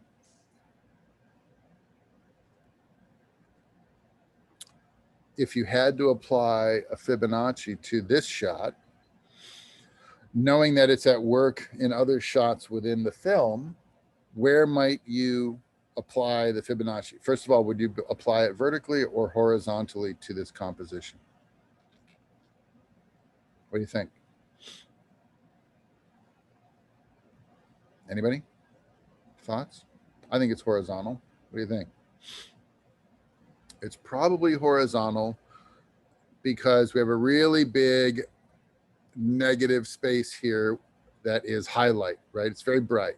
So if we had to pick psychologically between a bright spot in a frame and a dark spot in a frame, psychologically, we're probably going to start in the bright spot of the frame because there will be more visibly revealing detail present in a highlight. So psychologically, the eye is probably going to start here. All right. And the Fibonacci being a long, lazy arc is going to work like so. It's going to come down into the frame. And the first thing we're going to find is this fellow right here, who is the Private Joker's photographer. Private Joker ends up being a reporter for Stars and Stripes. And the two of them end up over in the theater of war, reporting back to the newspaper all of the events in the European theater to other members of the service all over the world. And this guy happens to be Joker's photographer. But in this case, the photographer, who has in every other scene in the movie had a camera in his hand taking pictures of whatever Joker is looking at, whoever he's talking to. In this particular scene, that situation has changed. Now he's put the camera down and he's picked up a firearm, right? That's an important change in this character's arc. And it's the first time that it happens, right? So here we come. The first piece of information we learn is, uh-oh, the photographer put the camera down and picked up a gun. This might be a critical scene, right? The next thing we see is one of the other members of the platoon kind of sitting there as if to say, what do we do? Well, why is he saying that? In this scene, if you haven't seen Full Metal Jacket, and if you haven't, shame on you as film students, you need to go watch more Kubrick. In this scene, one of the fellows from the unit has gone kind of on a recce. He's gone in advance of the rest of the platoon to kind of take a look around and see if there's any bad guys in the area and warn his friends before they walk into a trap, right? Well, it was a trap. And the problem is that our fellow has gotten shot by a sniper. Okay. And so the look of confusion and what the heck do we do is appropriate in this case, because all of these guys are hunkering down behind a concrete pile of rubble to avoid being shot at. And they're trying to figure out how to get their friend back behind the pile of rubble to relative safety. He's 100 yards in front of them in an open area where the sniper has a perfect shot at anybody who's going to go up and try to drag this guy back to safety, right? So remember, we started up here. We found our photographer with a weapon. Then we found our guy who doesn't know what to do next. And then we come around and we see a big 50 caliber with a wrap of ammunition ready to go, right? A bandana of ammunition. And as we come up through, we follow the hip and the leg of this character, Animal Mother, who is standing up, looking out into no man's land where his buddy is laying wounded. And he is saying, the hell with you guys. If you don't know what needs to be done here, I do. I need to go out there and drag our buddy back, because if you're not going to, somebody has to. And so Animal Mother is psyching himself up, and he's going to go out there and he's going to kick some ass, right? So we start over here, we come over here, through here, up through this information, and we look around until we find animal mother is going to take action. And you might say, okay, that's all well and good, but who cares? Well, it's pivotal in this particular scene because Full Metal Jacket is taking place. Actually, I think they're in Vietnam, not World War II. It's Vietnam, right? So it's 1972, maybe. In 1972, there was a great deal of domestic conflict in our collective reality involving civil rights and the relationships between white men of privilege and black men in American society. It just so happens the guy that's shot out in no man's land and needs to be rescued is the black guy from the unit. And up until this scene in the movie, Animal Mother and the black guy have been sort of at opposite ends of a contentious relationship, representing a sort of cultural analysis and rebuke of society in the way these two characters are going at each other simply because one guy's white and one guy's black. But in this particular scene, in this particular moment, what Kubrick wants us to understand about the nature of bands of brothers, men who suffer conflict at the same time collectively, they're in the same shitstorm together, have a tendency to put aside superfluous arguments and concerns, and they have a more fundamental and rudimentary dependency and relationship on one another, and that's the relationship of survival and equality in a situation where we are equally oppressed in some way. We set aside our petty differences and we have a much greater bond with each other, even though one guy's white and one guy's black. So that's the point of this scene, right? Especially in the context of the time period this is supposed to be going on. Kubrick is saying, even though in every other scene in the movie, Animal Mother's been picking on this guy, the minute this guy gets shot by the enemy, he becomes truly what he should have been all along, which is a brother, right? And Animal Mother says, you don't have the right to pick on my friend, and I'm going to do something about it, right? It's a pivotal turning point for this character in the movie, right?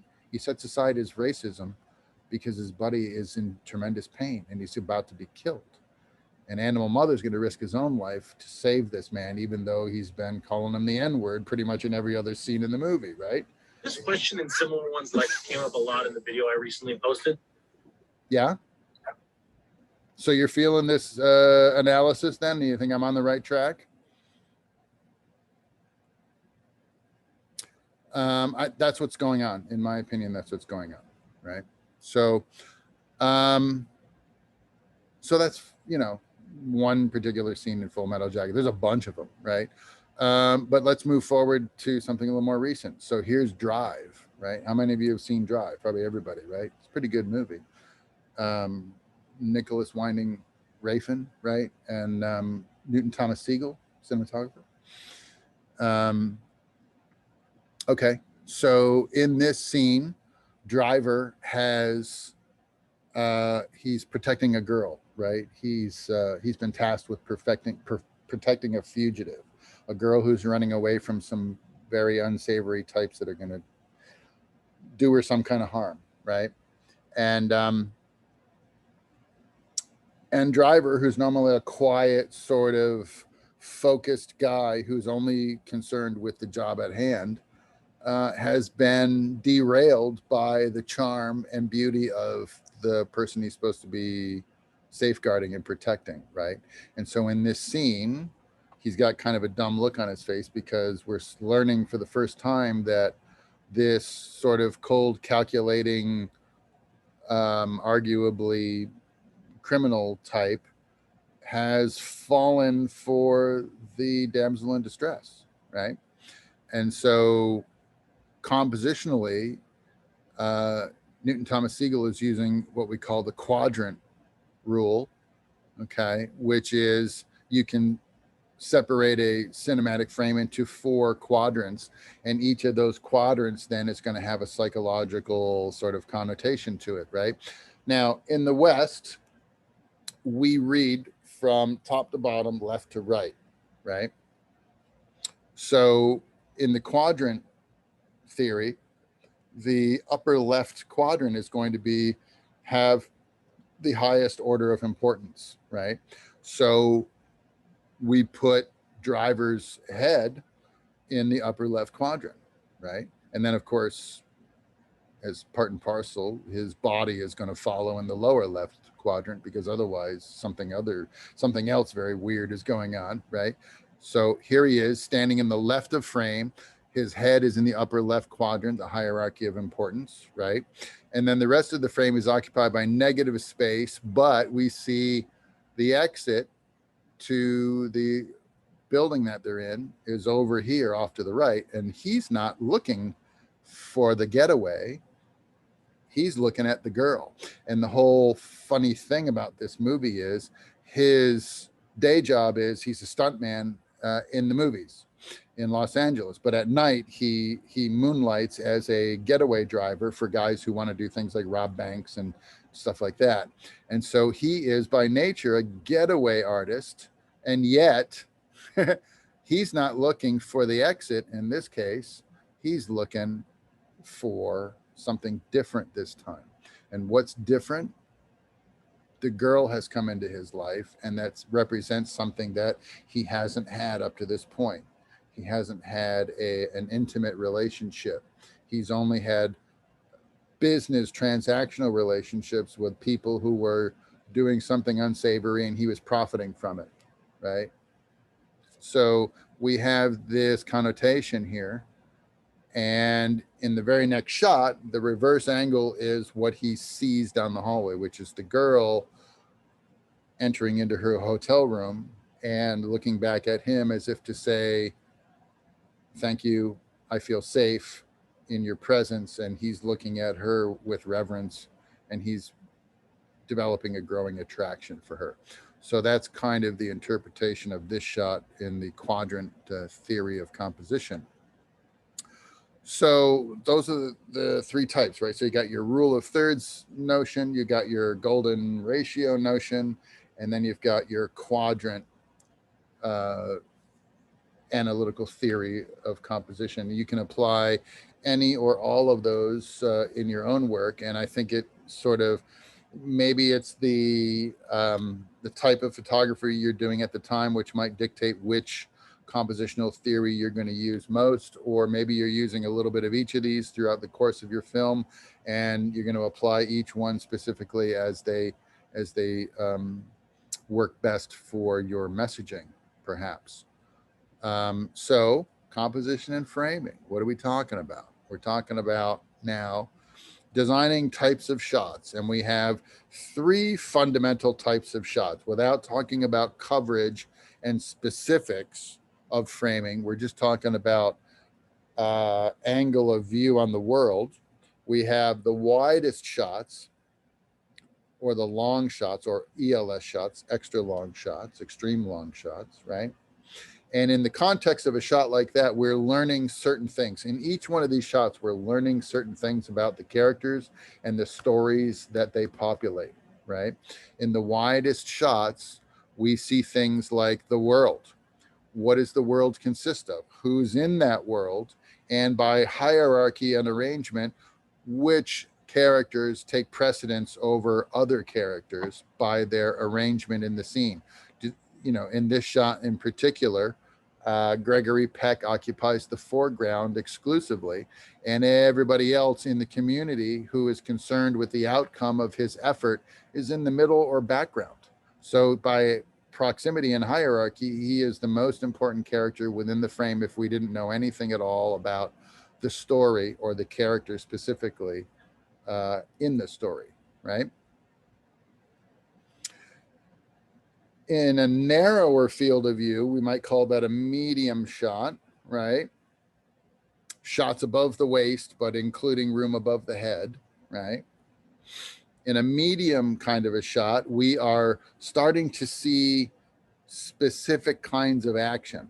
more specifically than we see in a wide shot. In a wide shot, we will tend to see the character from head to toe, in this case, from the knee to the top of the head, right? And that denotes a certain range of motion and certain kinds of action that we can see and understand. And then in a medium shot, the details are a little bit more specific. We're a little bit closer to what's going on.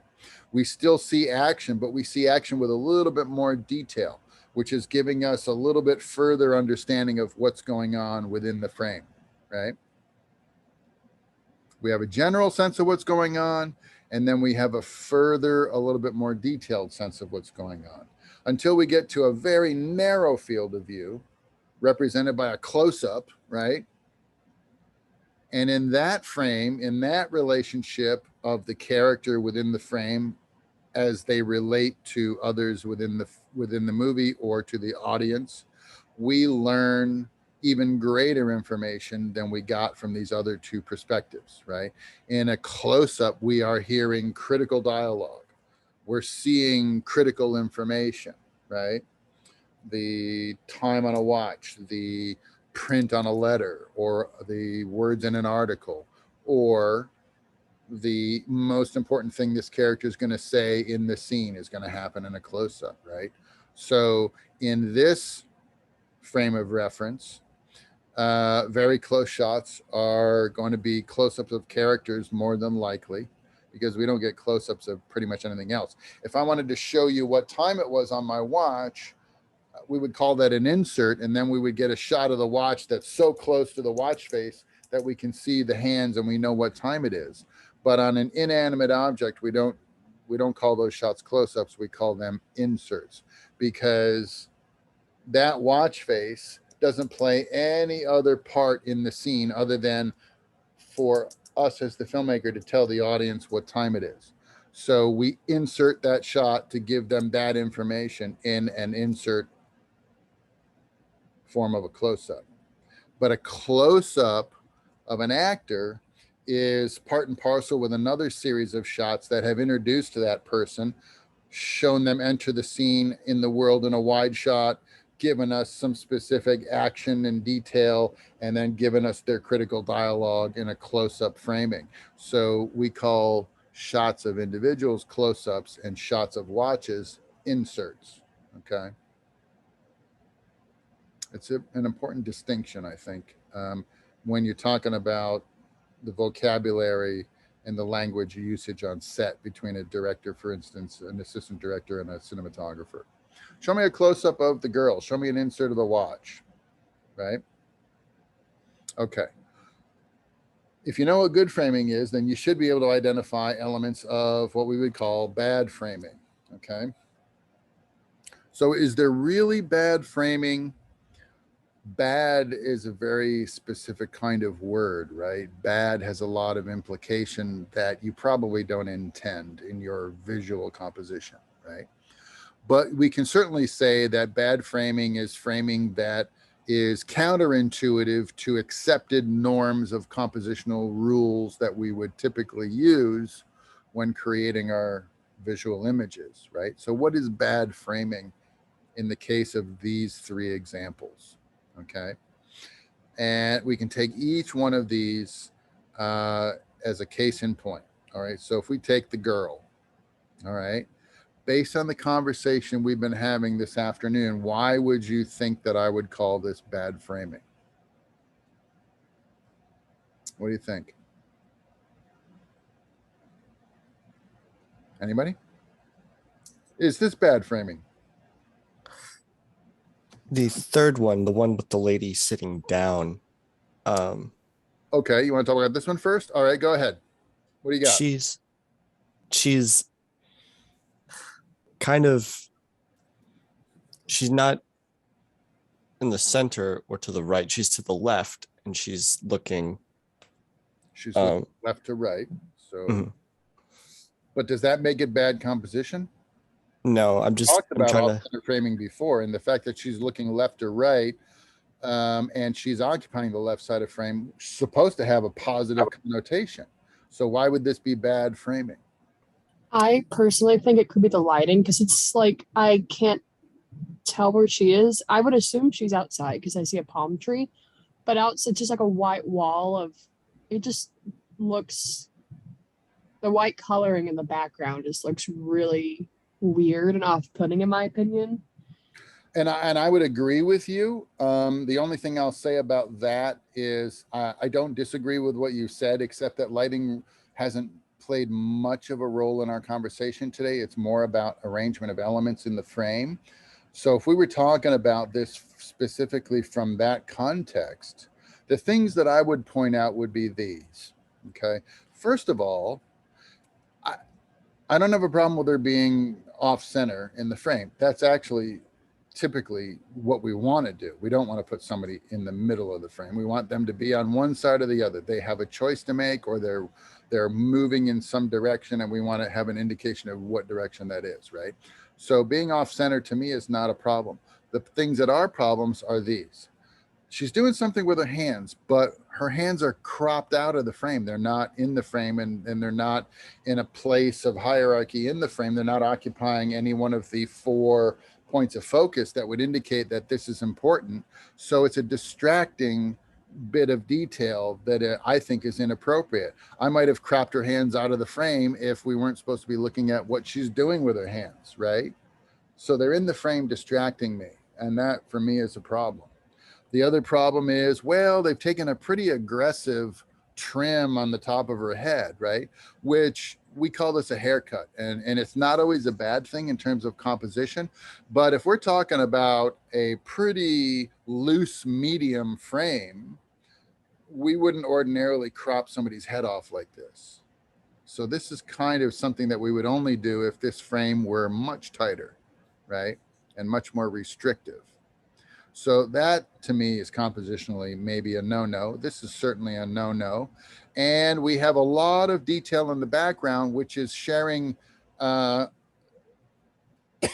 a sense, a balance with the girl in the left of frame. We got this pile of junk in the right of frame, which has sort of equal weight. And I think that it should be out of focus so that we're told subconsciously not to look here, that this isn't important, but it's all in sharp focus, and there's just as much stuff going on over here as we have going on over here. And so it's competing with our eye, right? What's going on over here? Nothing. What's going on over here? Nothing. We're supposed to be looking over here, but we're distracted by this and by this and by this. For me, that's what makes this bad composition. Throw it out of focus. Yeah, I agree. This is like a really big window, and she's sitting right in front of it, and it's just blowing out with highlight. It's a lot of negative space, and the highlight draws our eye again away from what we're supposed to be paying attention to. So for that reason, yeah, this is bad, bad, bad, bad, right? All of that stuff. So if we don't mind her being off center, then we should mind this person being on center. Okay. And there are some psychological reasons why. Okay. A subject that is in the exact center of the frame, and she is, if you look at the bridge of her nose, it's right on the crosshairs, right in the dead center, right? What does that tell us about this character? It can tell us one of 2 possible things. Either because she's centered in the universe of the story, she is the most perfect being in that universe, and that doesn't exist. Every character has a problem, a conflict, or something, a flaw of some kind, right? There's no perfect individuals, right? So we wouldn't put this person in a position in the frame that would indicate that she is without flaw. That's the first compositional rule that's being broken here. The other connotation by a character that occupies the center of the frame is that they are walking a tightrope between 2 possible decisions, and they haven't been able to make a choice. Okay. So a character that's riding the thin line of indecision might occupy the center of the frame for that reason alone. Right. And so that might be the only reason that you would allow a character to occupy the center of your composition. They have a choice to make, and they haven't been able to make it. Okay. So maybe this character has a choice like that to make. We just don't know because we don't know the context of the story outside of this particular frame. I don't know who this character is. I don't know what this world is. I don't know what the story is. I don't know anything about this except what I see from this one frame. And if I had to make an analysis of this one frame, I would say it's not good composition for the sake that we never put a character in the bullets, we call it, in the center of the crosshairs, because it means something very specific. And we don't want to make an assumption about this character not knowing any other information. So for that reason, I would say this is bad composition. So if we take everything that we applied from here and here and apply it to this image, you tell me why this is bad framing. Well, from the focus, it's obvious that we're supposed to be focusing on the guy because the background's out of focus, but he's too small. He's like itty bitty. So it kind of conflicts a bit, right? Does that have a negative or positive connotation on this character? I'd probably say negative because if we're going by what the frame kind of tells, I think it tells like he's a bit disconnected from the world, right? He feels like he's a small part. It's not in focus. Yeah. He's a small part of a much larger idea, but we don't have anything else in the frame that indicates to us in any way what that idea might be. All we know is this person is a small part of a much greater composition that has no particular relevance. So yeah, bad composition. Let's get this guy up into the frame, get him into the positive 1/3 of the frame. There's a lot of negative space here with a lot of highlight that draws our eye away from this guy. It's competing with our focus, which is supposed to be down here. So we're shown a person who's a small part of a world. We have no other idea what this world is about, except that the sky is really bright and drawing our attention away. Like we're not supposed to maybe think so much about him. He's not that important, right? So this would be bad composition for, I think, all of those reasons. Not to mention he's in the middle of the frame again. And if you had to draw the crosshairs, his head is like right on the crosshairs right here. Why? You know, it's not really good use of space. So if he's looking right to left, he's kind of looking right down the center line too. He doesn't even really have a look line that can be clearly defined. He's looking almost right at probably looking right at the lens, you know, which again is not, that's like lifting the veil, right? You never want an actor to look right into the lens. That's like having the actor look out of the movie at the audience. Do you want to do that? Only in maybe a Wes Anderson movie or, you know, something like that, where the characters are lifting the veil to wink, wink at the audience. Like, did you get that? Did you get that? Right. But most of the time we're not trying to do that. Right. So, you know, get this guy up in the frame, get him off to one side, show a direction, give a look line that's positive, give us some idea that this guy has importance in the context of this world. Right. So yeah, bad choices, I think, in each of these three frames. So placement of the characters in the frame can have meaning. So in this case, we've got types of angles, low angles. Looking up at a character puts that character in a position of reverence. The audience is beneath that character looking up. So that character is signified in a heroic posture, right? And Spider-Man is the superhero, right? He's the hero of this movie. We're looking up at him as if to say, in this moment of realization, Peter Parker understands his power as Spider-Man and the value of that he is up to this point considered a condemnation or a problem. He's now seeing this as an opportunity, and he's learning that he has power in his position. So we're looking up at him in a powerful way. In this shot, on the other hand, and it's either from Citizen Kane or it's from the other film was I don't know. I think it's Citizen Kane. I think this is the lawyer looking up at Charles Foster Kane before he kind of flips his twig, right?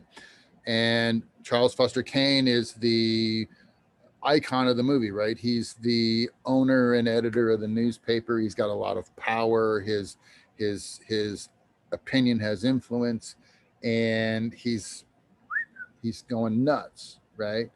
But he still is in control, and he still has people that are at his beck and call. The lawyer is looking up at him, asking, what do we do next? What's our next move, right? The lawyer is in a position of subservience to the main character, who is still wielding his influence in some way, right? So looking down at the lawyer puts him in a negative or in an inferior posture relative to the camera lens, which is the camera lens represents who? If it's a POV, the camera lens represents. Doesn't it represent the character? If it's a POV. The character whose POV is reflected. Yes. It either represents the character whose POV is being illustrated here, or the camera lens can also be an extension of the audience, right? Mhm. So the lawyer is either looking at the audience going, what should I do? Or he's looking up at the main character whose POV is represented here saying, what do I do? But either way, the lawyer is in a position of inferiority. We're looking down at him. Okay. Okay. So in the time that I have left, which is we've gone, a couple hours right now. I have some shots from the TV show Mr. Robot. Okay. Let me take a couple of the key ones here. Let me take what do you see here? What's going on here? What compositional elements are at play here?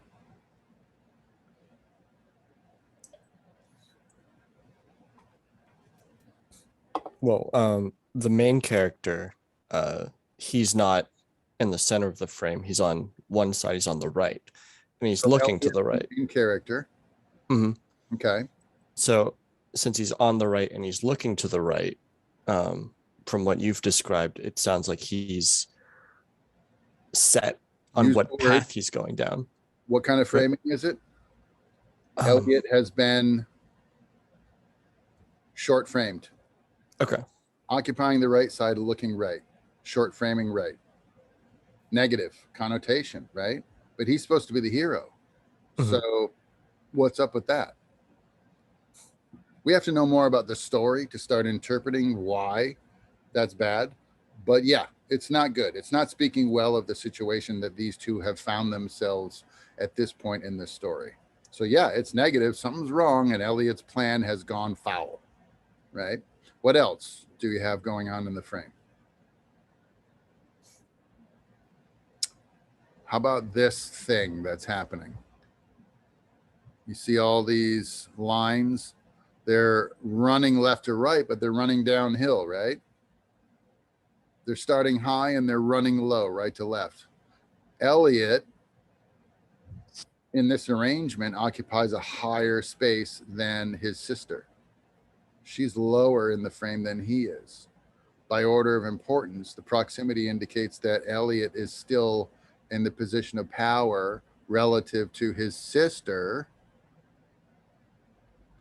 And the lines, the repetitive lines that are running downhill from right to left, are kind of indicating that Elliot, whose plan is going foul, has implications that, you ever hear the expression shit rolls downhill, right? His bad luck is going to roll downhill and land in her lap. She's going to have to deal with it. And that's kind of what's going on in this scene. It's kind, loosely speaking. Any Mr. Robot fans in the group today? It's kind of what's going on here. Elliot's plan has gone awry, and it's going to land in her lap to solve it. How about this one? Love this shot. This is from the pilot, episode 1, season 1. If I tell you what's going on here, am I going to spoil it for anybody? Has everybody here seen Mr. Robot, at least the first season or the first pilot episode? What's going on here?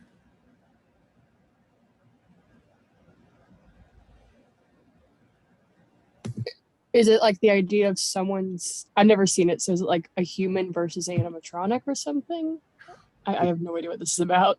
All right, let's seize on this opportunity of your lack of knowledge of the story and see if we can use elements of compositional analysis to figure out what we see here. What do we see here? Give me some. What elements do we have in the frame? You can see that it's a very clean looking location with only 2 people present. And Okay. like when I look at it, I immediately don't think of like a modern day subway. I don't know. It looks too clean and too new, in my opinion. Strip it down even more rudimentary than that. What do we see? Compositional element. There's an element at play here in compositional analysis. What do you see? The reflection. I don't know what the proper term is, but they are reflecting each other, same kind of pose, identical things on both sides. There is a reflection insinuation here, and a reflection implies, okay, there's an element here that's like right in our face. It's the pole. Yeah, it's the pole. Pole right here. Where's the pole? Right in the Someone in the middle. comments. Right in the middle. It's dividing the frame in equal halves, and each side of the frame, apart from the 2 men, if we took them out of the shot, what could we say about the image? They look identical, right? The left of frame is a reflection of the right of frame. So it's the metaphor of the mirror is like right in front of us. And so if we're thinking about the idea of a mirror, remember John de Boorman is talking about the notion of a reflection, the girl's reflecting on what she sees, and at the same time we see the reflection of action in the window and the girl behind the glass, and we understand it's a moment of realization for her. This is also a moment of realization. It's a mirror, a reflective moment. Who's reflecting here? Who's the hero of a sort? Elliot is the hero reflecting on this problem. And this problem is Mr. Robot. Elliot is confronting a problem which is a reflection of his subconscious. Mr. Robot is a psychosis, and Elliot is confronting his psychosis. We don't learn this until they start alluding to this at the end of the 2nd season, and by the 3rd season, we're full-blown evaluating Elliot's nuts. He's had a psychotic break, and his psychosis takes on anthropomorphic projection. Mr. Robot is a projection of Elliot's psychotic break, his alter ego, right? So this shot in the 1st episode of the 1st season is telling us something on a subconscious level that we are going to wrestle with for 3 seasons. Is this real or not? And who's the real character? Is it Christian Slater or is it Elliot? Right? And by the end of the 3rd season, we get the answer to that. And it's a twisted one, and you won't expect it. Even though it's right here in front of you, you won't expect it until the last episode of the last season. And then you're going to go, what? Holy crap. It's really funny. But yeah, so that's what this is. So you nailed it. It's a reflection. It's a reflective moment.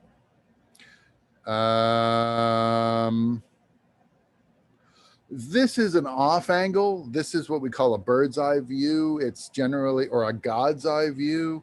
It's generally reserved for a time when the filmmakers want to show the audience the omnipotent point of view of the situation. In other words, it's not an angle that the characters within the story would normally see, because it's coming from the point of view of the omnipotent, the God or the audience, who generally knows more about the story than the characters within it, right? So in this case, we are enjoying an omnipotent point of view of the world and Elliot trying to function in that world. And we're trying to show Elliot's isolation and Elliot's mental state by looking at the situation from an angle that we normally wouldn't see the story from, which is the bird's eye view, right? What else have we got here? This is fun, and you got to know a little bit about the story to really analyze this shot, but let's try. What do you see here? There are some very basic fundamental rules of composition at play here. What do you see?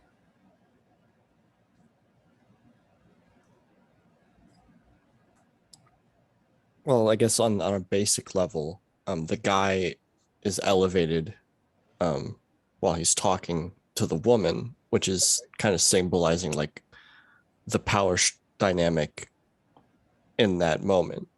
In this moment, Christian Slater has dominion over. This woman is, in the story, Elliot's guidance counselor, right? Psychiatrist. So this character right now has power over this character. This character is a psychiatrist who's treating Elliot for the condition of psychosis, right? This woman is confronting Elliot's psychosis. And right now, the psychosis is winning the argument, right? And the fact that both of these characters are in silhouette, does anybody know what the implication of a silhouette is for a character in a scene? What does a silhouette represent, do you think? Usually when I think of a silhouette, I think like a character's like hiding something, or there's like a darkness to them, like a dark secret. The character is bad. The character is lying. The character is hiding something. Why do we say the character is hiding something? Because they're in silhouette, right? What is silhouette? Silhouette is the expression of a profile which suggests a character, but a lack of detail, which indicates information that we do not know. So therefore, a silhouette is a character who maybe knows something that the audience should know but doesn't know, or the character is evil, right? Or doing something wrong. Well, in this case, we know that Christian Slater is the alter ego. The alter ego represents a negative aspect of Elliot's personality. Therefore, he is a silhouette in this shot. But why is she a silhouette? What then is going on with her? Well, what did we say a silhouette represents? Secrets are evil. Secrets, right? So then we can derive from this shot, even if we don't know much about the story except what we've talked about so far, the alter ego is in a place of power over the psychiatrist who is treating Elliot for psychosis, but the psychiatrist hasn't been entirely forthright with Elliot, and she has held back some information that Mr. Robot has discovered, and it has made him angry. And he is confronting her in a moment. He's calling her out for essentially lying to him by withholding the truth about what's going on. And in this moment, we are learning that Elliot and his psychosis are figuring out what's going on, and they're turning around and accusing her of not being entirely truthful or forthright about the how and the why they got there. This is at the end of the second season, around the end. Okay, so good. So that's That's what Sam Ishmael is trying to say without coming right out and clubbing you over the head with it, right? He's giving you a little bit of credit for being intelligent and able to follow the storyline and put two and two together. And he's entertaining you with the intensity of performance. And he's allowing you to come to these conclusions psychologically, subconsciously, as he clues you in with the visuals and the performance and the dialogue. He's treating you at a very high level of respect as a member of the audience by not just exposing it all to you through very poorly crafted dialogue that tells us what's going on, instead of letting us be sort of moved through the story with performance and dialogue and letting us hear and process what we see and hear and come to these conclusions intellectually as intelligent members of the audience. He's giving you a well-crafted, intelligent story, and he's treating you with respect as the audience. And he's saying, I have faith in you and your intelligence that you can follow this story. If I show you the visuals and I give you performance and I give you meaningful dialogue, I'm going to give you credit that you can follow this story and be entertained by it, right? This is why this show has been held in critical acclaim, because it's not insulting the intelligence of the audience who's watching it, right? In this shot, we have a bunch of stuff going on, okay? And you'd have to know, this is at the end of not the end of the second season, but it's the first culminating event after Elliot's plan starts to take shape. And his plan in the first season of Mr. Robot is he's a computer hacker who has he has a plan to crash the world financial structure by corrupting the computers at a very powerful financial institution, a bank. He's going to crash the economics of the world by writing a program that will crash the servers at the world's largest bank that they call in the show, they call it Evil Corp, right? The evil corporation, right?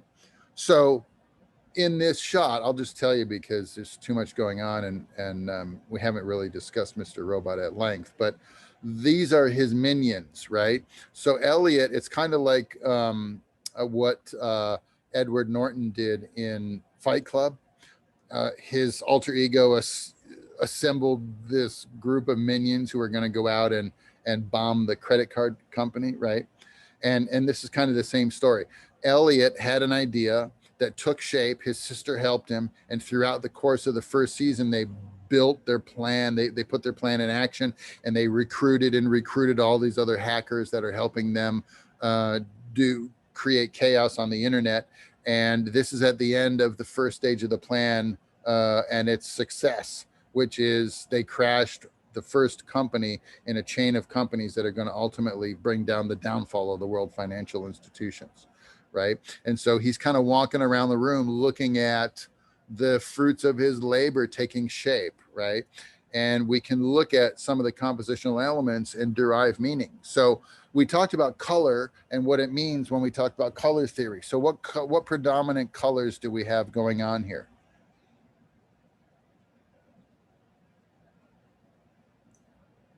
There's a lot of green and blues in the background. Okay. So we're talking about a show about computers and hackers and stuff like that. So what do you think the blue represents in this shot?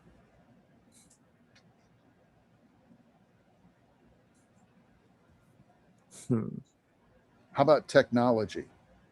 How about the means through which Elliot has achieved his objectives through the use of technology? Blue is a very kind of a clinical color in certain respects, right? The blueness of your computer screen, the color CCT of your computer screen is 6,000 degrees Kelvin in most cases. That's very blue, right? The charts are blue, the graphs are blue, right? The TV screen, when you see it in the movies, when we don't see the TV, but we know it's on because it's flickering blue light on the faces of our characters sitting on the sofa, the blue is the technology. If blue is technology, what is green?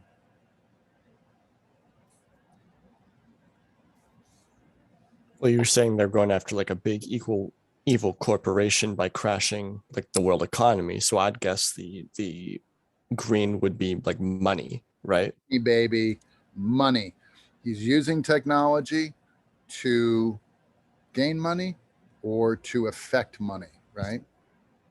And money is big in the frame, which means it has a lot of weight in the context of this story. Money is the root of all evil in this guy's opinion, and he's going to stop it at all costs through the use of technology. He's a hacker, so his tools are computers, right? And then if you look really closely, you can interpret the tone of his skin as a warmer tone. Warmer tones are associated with the red end of the spectrum. So what we have here is a balance of red, blue, and green, the additive primary colors in the video color spectrum. So we have RGB, and we're defining what each of those are. Blue is technology, green is money, and then red is the people, the flesh in this situation that lies in the balance between these two extremes. Make sense? So there's a lot going on in a show like Mr. Robot that goes way beneath the surface. You can watch Mr. Robot purely from an entertainment value point of view, or you can look at Mr. Robot with a more intellectual, analytical approach, and you can look at everything that you're seeing and derive more than one meaning, conflicting meaning, double meaning, further meaning, deeper meaning, right? It all depends on your level of engagement with the story. And one of the nice things about a story like Mr. Robot is you can enjoy it on all of those levels. Maybe you're too tired one night to do a lot of thinking, but you're going to watch the story just from a purely entertainment value point of view. But on other days when you've had a lot of rest and you're keen and you're sharp and you're present of mind, you can look at the show and you can see the Easter eggs, if you will, that Ishmael has planted throughout the story, either visually or through dialogue or performance, that are alluding to or foreshadowing to information or events that are going to happen in the future, right? So on a good day, you can watch Mr. Robot and you can see a lot of clues about how that story is going to progress and how that season might culminate. And on a bad day, when you're just there for the visuals, you can look at the compositions and see really well executed compositional choices on the part of the cinematographer. Todd Campbell, I think, is the cinematographer of Mr. Robot season 1. So what's your favorite show? And next time you watch it, see if you can take a little bit more analytical point of view and see if you can see any of these concepts at play. And you probably will. It's just a question of how closely are you looking at the images and how deeply are you reading into the meaning, right? But chances are, if it's a good show, if it's a well-made show, it's probably using a lot of this to its advantage. And it's just a question of whether or not you recognize it consciously or whether it's just happening in your subconscious. And if you have a good feeling about the show, if you're really a fan of the show, but you've never really thought about it analytically before, it might mean that all of the notes are resonating with you on a subconscious level to the point where you like the show. You just never really thought about on a deep level why.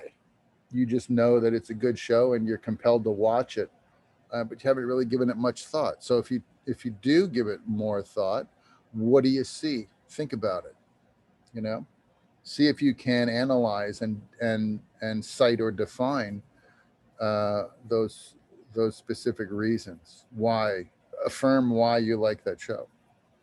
And you'll probably find them without a great amount of digging around.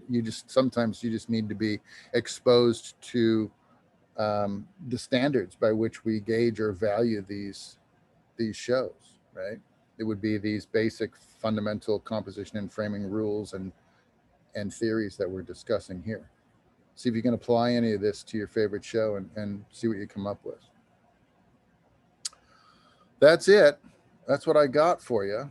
Any questions, thoughts, or comments about the concepts from today?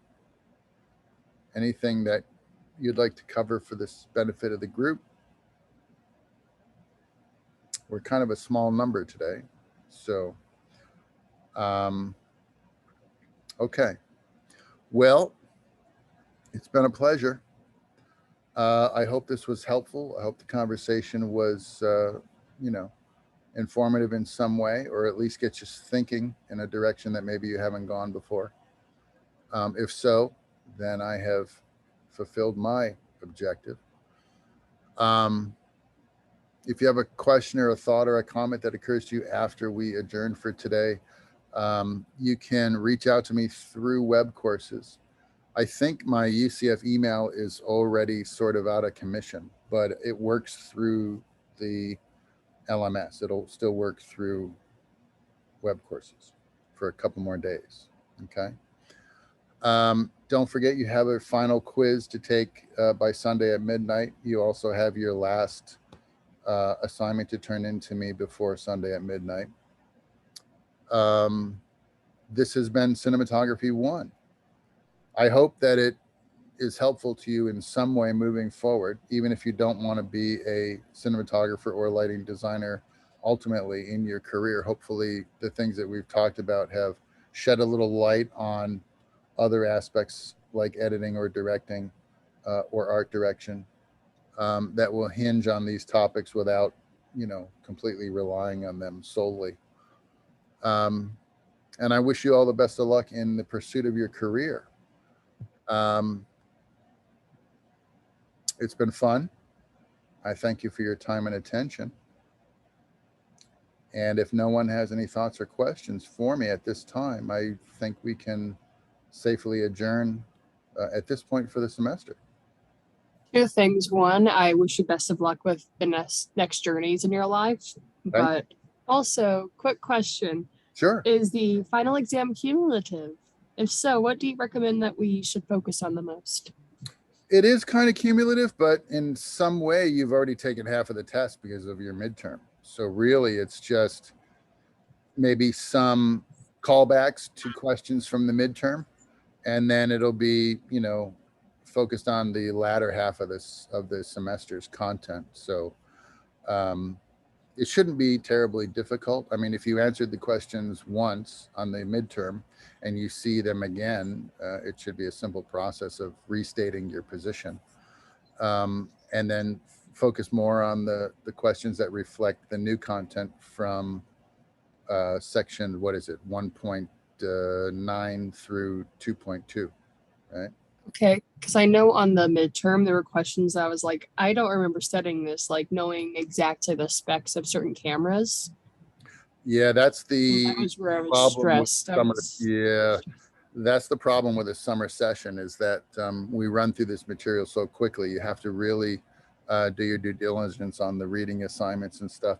The one thing that I have done in the final is the questions are a little bit broader in terms of their applicability. So I'm not going to ask you specifics about camera resolution on a final exam that has already Thank you. on a midterm. You know what I mean? Perfect. Thank you. I feel ready, mostly. But yeah, thank you so much. And I really do wish you the best of luck with your next journey in life.